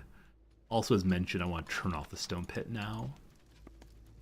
Everyone finds a job somewhere, including the shaman, I believe. The folks up here have found some more trees in that direction. We have some animals down here also. I'm going to add another hunter's hall. Why? I have no idea. But hopefully it helps us. We're at 99 food right now. Awesome, awesome, awesome. 85 wood already. We're going into this thing in a stronger position than last time. Hope that continues.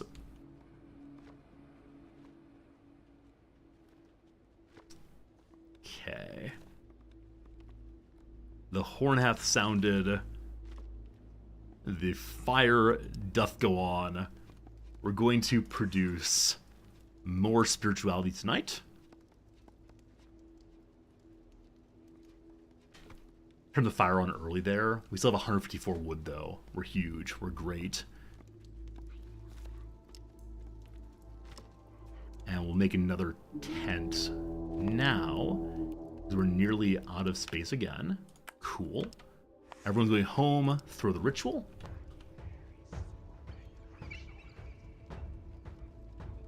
There they go. Boogity boogity. So we almost have enough influence to increase our tribe stability. What that does, I have no idea. Your wife told you want Indian food. You told her I was a non-starter. Banned for jokes involving puns. That's a good one. That's a good one. Tonight's actually Friday. On Friday, my wife and I tend to go out for dinner for date night. I could say, let's go to Indian food to set up that joke for myself. A dream visitor. I've never seen this event. Let's read it together. Somehow, our sleeping tribe members share a dream. In that dream, a swarm of fireflies blocks up the night sky with sickening light. They demand new vessels for themselves to replace those that have been lost in a faraway battle. We have a choice to make. Should our brave hunters, or all of us, become vessels for light? So if we take them all, the hunters have a lower chance of night death, but ignore the horn. Or take all of us, we become less panicked. Less shadow death is not no shadow death, so we all gain the inner light. Our chance of getting fear lowers. That seems amazing. Such happiness, such joy. Another day with us. One unassigned person. Time for another farm, possibly? Let's have another farm. In the south here. That's too close, actually. You can't build on the inside of that, I believe. Is that true? Yeah, can't build the inside. Disallowed. No, no, no. And the person who was assigned to that job was someone who works better in other kinds of tasks. I'll check that in a second here. Yeah, the worker here is better in the stone pits. Or any other kind of cutting job. So we'll give them instead another lumber camp. The crop farm person moves over. Okay.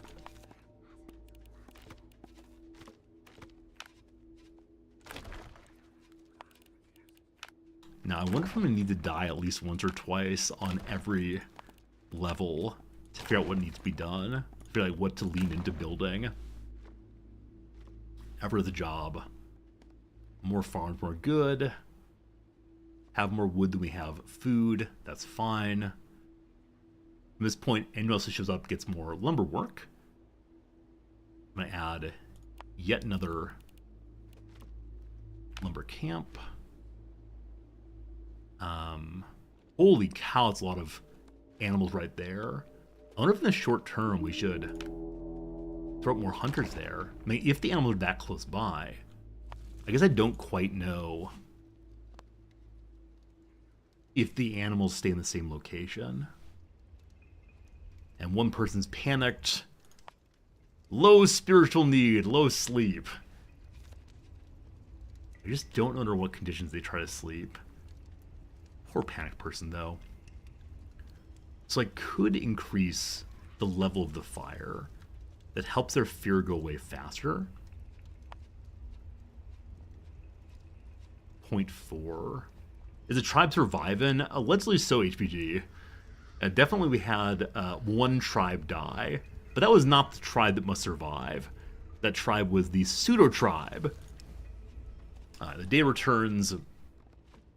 Lots of food, lots of wood. No one unemployed. We have someone working at the crop farm who has a bonus to tinker and to lumber camp. Just need you to stop giving me people who should be doing other jobs in the crop farm. That reassignment means a totally average character works there. Nice. Hey, E-Dog! Thanks for the resub, my friend. How you doing? Almost Friday in the States. It's actually Friday here right now. Hopefully your Friday goes well.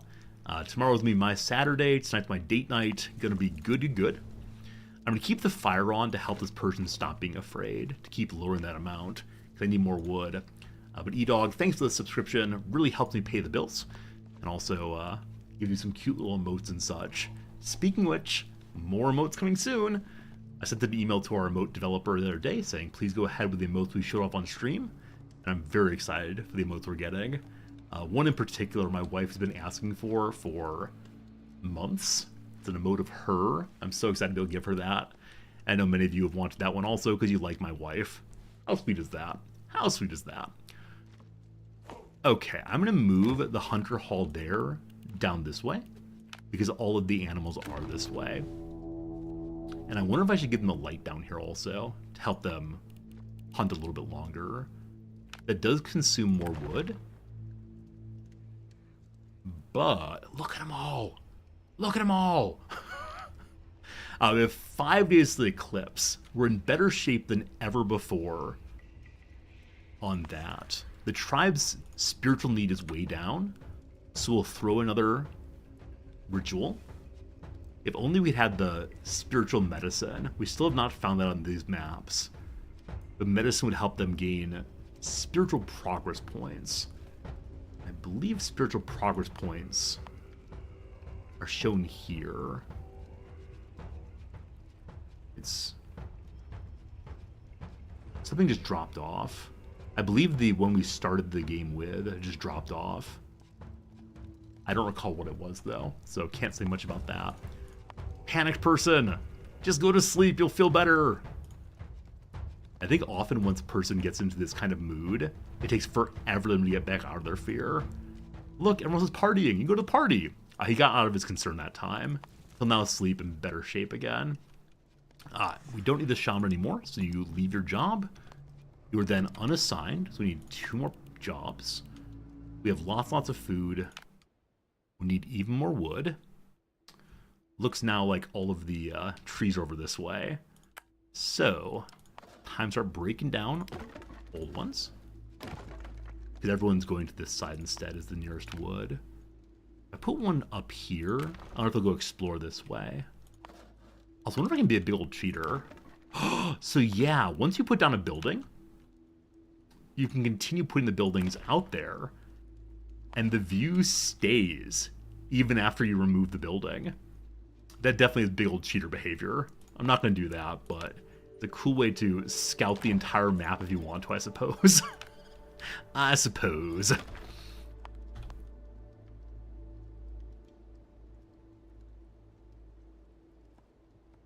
Hey, Femini, how's it going? Good seeing you. You're starting a mariachi country western crossover band. No, you're not. I don't believe you. We're called Ariba McIntyre. All right, band, obviously band. I'm so delighted that what this chat room is fundamentally is people making puns. This is wonderful. Femini, that's a great joke. I will steal it and tell my wife. She will be delighted by it too. Thank you for being with us today. Ariba McIntyre. My wife actually very much enjoys 1990s, 1990s country western bands. Interesting. So these little buddies are hunters. We'll actually sit in a pile next to the beacon and then hunt a little more. This is one of the best additions we've ever made. Wow. So the beacon gives them happiness. Aw. No, I'm not gonna read all the puns. These are funny puns you're putting in channel, but no. This is a sponsored stream. They did not sponsor me to stand here and read dad jokes. That you're all absolute heroes for considering it. Thank you for your excellent work. I appreciate it. More unassigned people. We see we need more wood, more wood, more wood. Let's discover more of the world around us. Cool. Alright, so we have more food than ever before. We have close to our maximum wood also. We have 3 days until the eclipse. This time, the tribe not just must survive, the tribe will survive. Or my name's not Resorty. Alright, spiritual need 0.6 again, so we have to get ourselves a new shaman. And again, this person will throw the ritual as night is coming. Turn on the fires again. Over 400 now. Good. So I know that when the eclipse fires, we will not get any more food from the hunters down here. So I probably want to make additional farms in range of the fire and turn them off until the eclipse comes. I feel the strategy part of my brain beginning to make sense this game, which is a very, very nice experience. It's nice to know that eventually I understand the game well enough to make some actual judgments, not just to say, I'm confused. I forgot to start the ritual as night came, so I'll have a little extra time working there, as again, day is upon us. Fires get turned off once more. And we need 2 more stone, so I turned this thing back off, or back on rather. And now I need to give it a worker. That guy's good at the work spot. So the stone I need is 2 stone to make 1 more of the crop camps.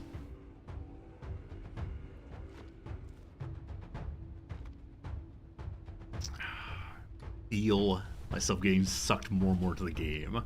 Like I said, it's a fairly clunky start for me. I was very confused what to do. This time, because I know my goal is to get wooden food for the eclipse, I know exactly what needs doing. That's a wonderful feeling.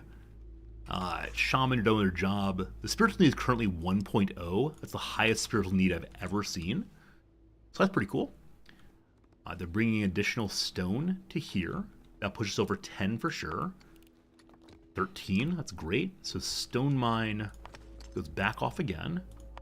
We then get ourselves our new crop farm right there. And fields go around. I wish there were a way to put down more than 1 field at a time. There is! You hold on the shift key to put down all those. Also, someone's in shock again. What's your problem? Low spiritual, low sleep. The old standard there. Everyone on the job again. So, though the tribe's spiritual need is relatively high, that one guy managed to miss the celebration. We've had no one get red eyes so far. With the red eyes, they'll often, go wandering in the dark. We have not had that happen yet. Also, I'm going to throw a beacon up here. Beacons require stone also, don't they? 20 stone. If I throw a beacon up here, I think our woodcutters will be able to work a little while longer. I think that'd be a lovely way to keep us producing even more than before. 2 tribe members in fear. Keep the main fire online. That's right, online. I use words like that for a random fire. Need to get at least 1 stone worker. We'll take you. And then we need 20 stone for our next beacon. A day and a half until the eclipse. We haven't gotten the event yet that causes us to consume double wood. I think you have to kill one of your tribespeople to not consume double wood. It seems a little unfortunate.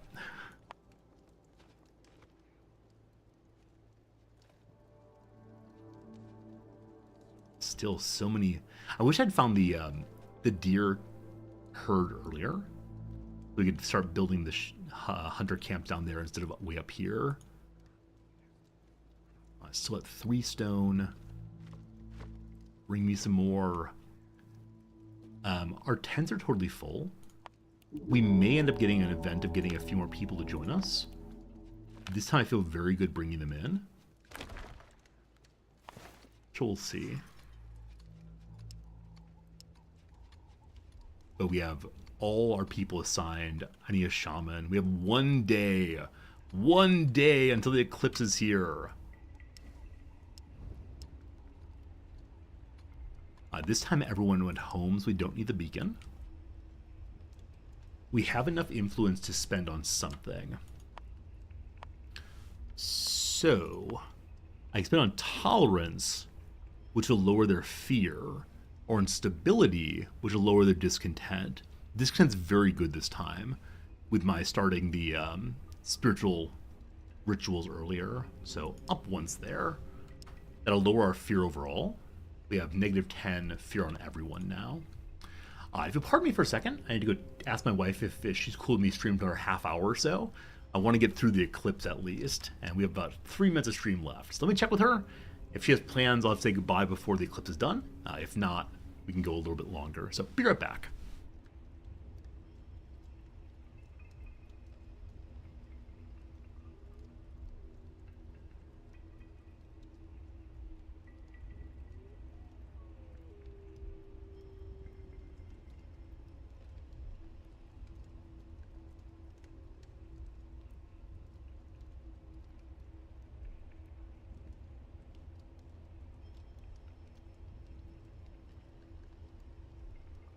Alright, Nam has no plans, so we can play another 15 minutes or so. This is not me asking Mother May I, just trying to be an open communicator with my wife. I don't want her to resent the stream or to cause marital strife over my video games. But it is a holiday here while she's home. It's the Emperor's birthday. Happy birthday, Emperor. We have so much more wood than last time. We also have so much more food than last time. Honestly, we might need more wood than we have. So as long as we don't take the penalty to double our wood consumption, we should be good. One more person just spawned. They immediately found a job. Turning the lodge off. Up to 13 stone. That's fine. So we have 2 people working the stone right now. I just want 7 more stone so we can put a lamp here to keep the cutting a little later. And we've basically cut down all the trees near the base. There's some up here still, but not a ton.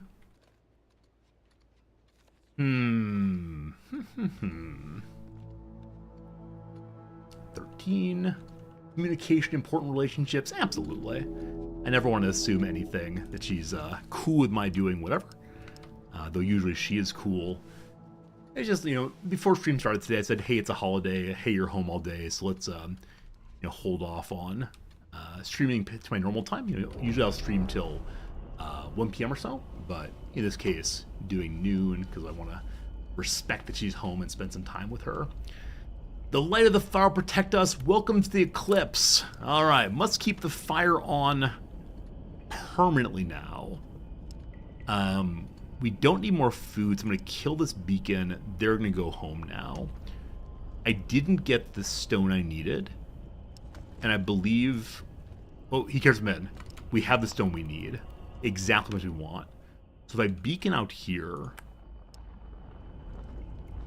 It does not matter. Oh, it might matter. People are in shock right now. So I'm going to increase our level of fire. Our woodcutters are continuing to work a little bit. The people in shock, I don't know where they are. The people in dark, I don't know where they are. I don't know anything. Just come home. The little Nighthorn's been called. Everyone should stay here. It's midday. The horn is still on. 2 people are gripping their heads in terror. No one is currently in the dark. 6:04 on the wood. 9:44. on the meat. I don't think we can see any more wood, unfortunately. We can get wood if we need to by destroying our lumber camps. Give a small amount back on each one.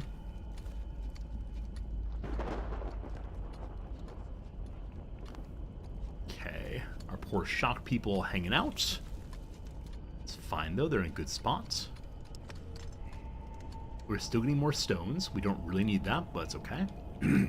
I think this time we do survive. I'm going to increase the game speed to maximum. We can throw a quick little ritual here.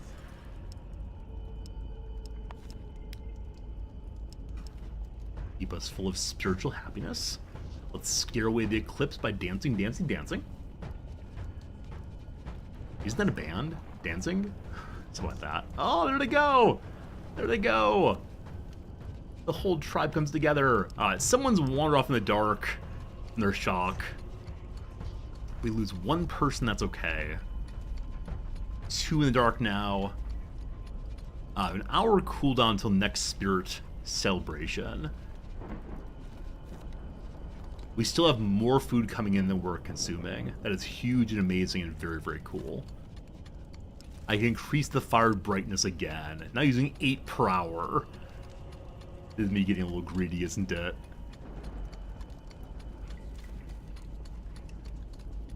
Down to 453, 444. 1 day remains. Let's go down to 2 again.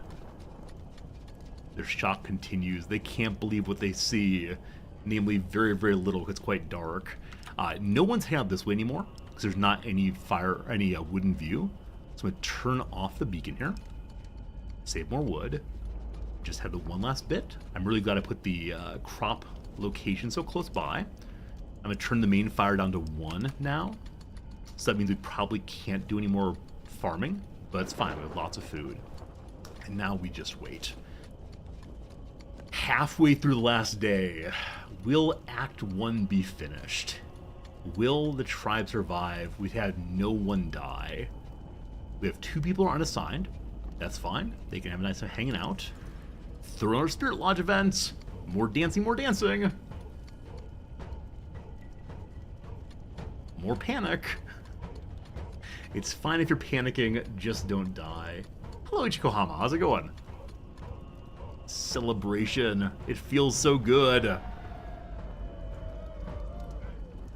1 hour remains. The final tailing seconds of the eclipse. It has passed. We see the moon finally pierce through the darkness as the mist around us disappears. The long night has ended, but the horrors are still out there. We must prepare for what's ahead. Act 2. Progress. Even though we survived the eclipse, we soon realized that what got us here won't get us any further.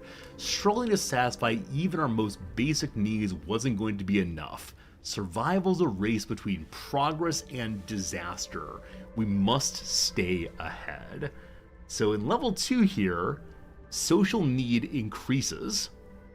Spiritual progress goes faster. Buildings are upgraded cheaply. Crop farms give more food. Building costs are cheaper, but our spiritual need increases more regularly. And we can begin getting research points.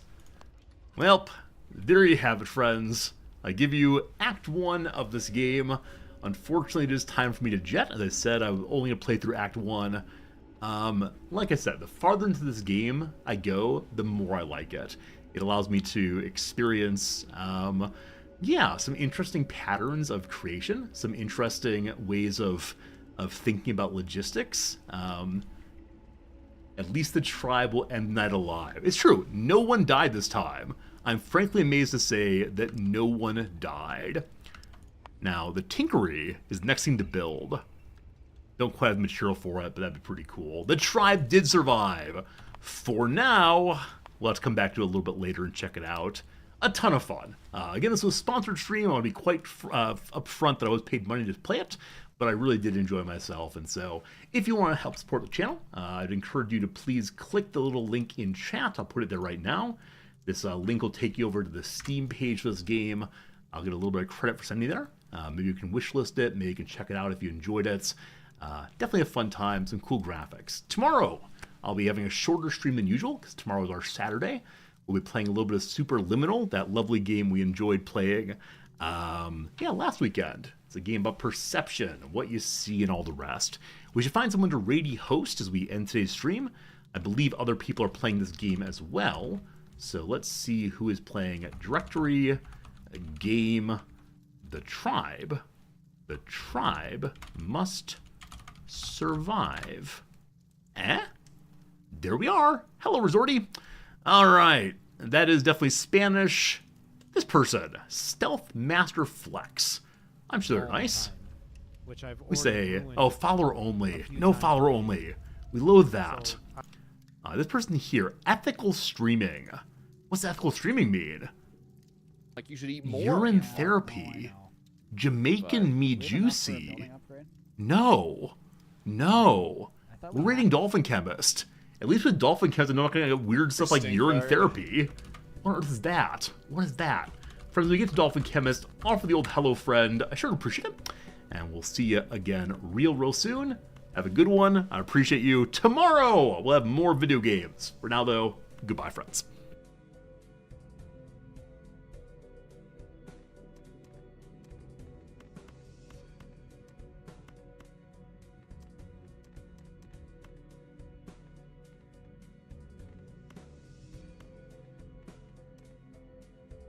Oh, hey, fam. Resort.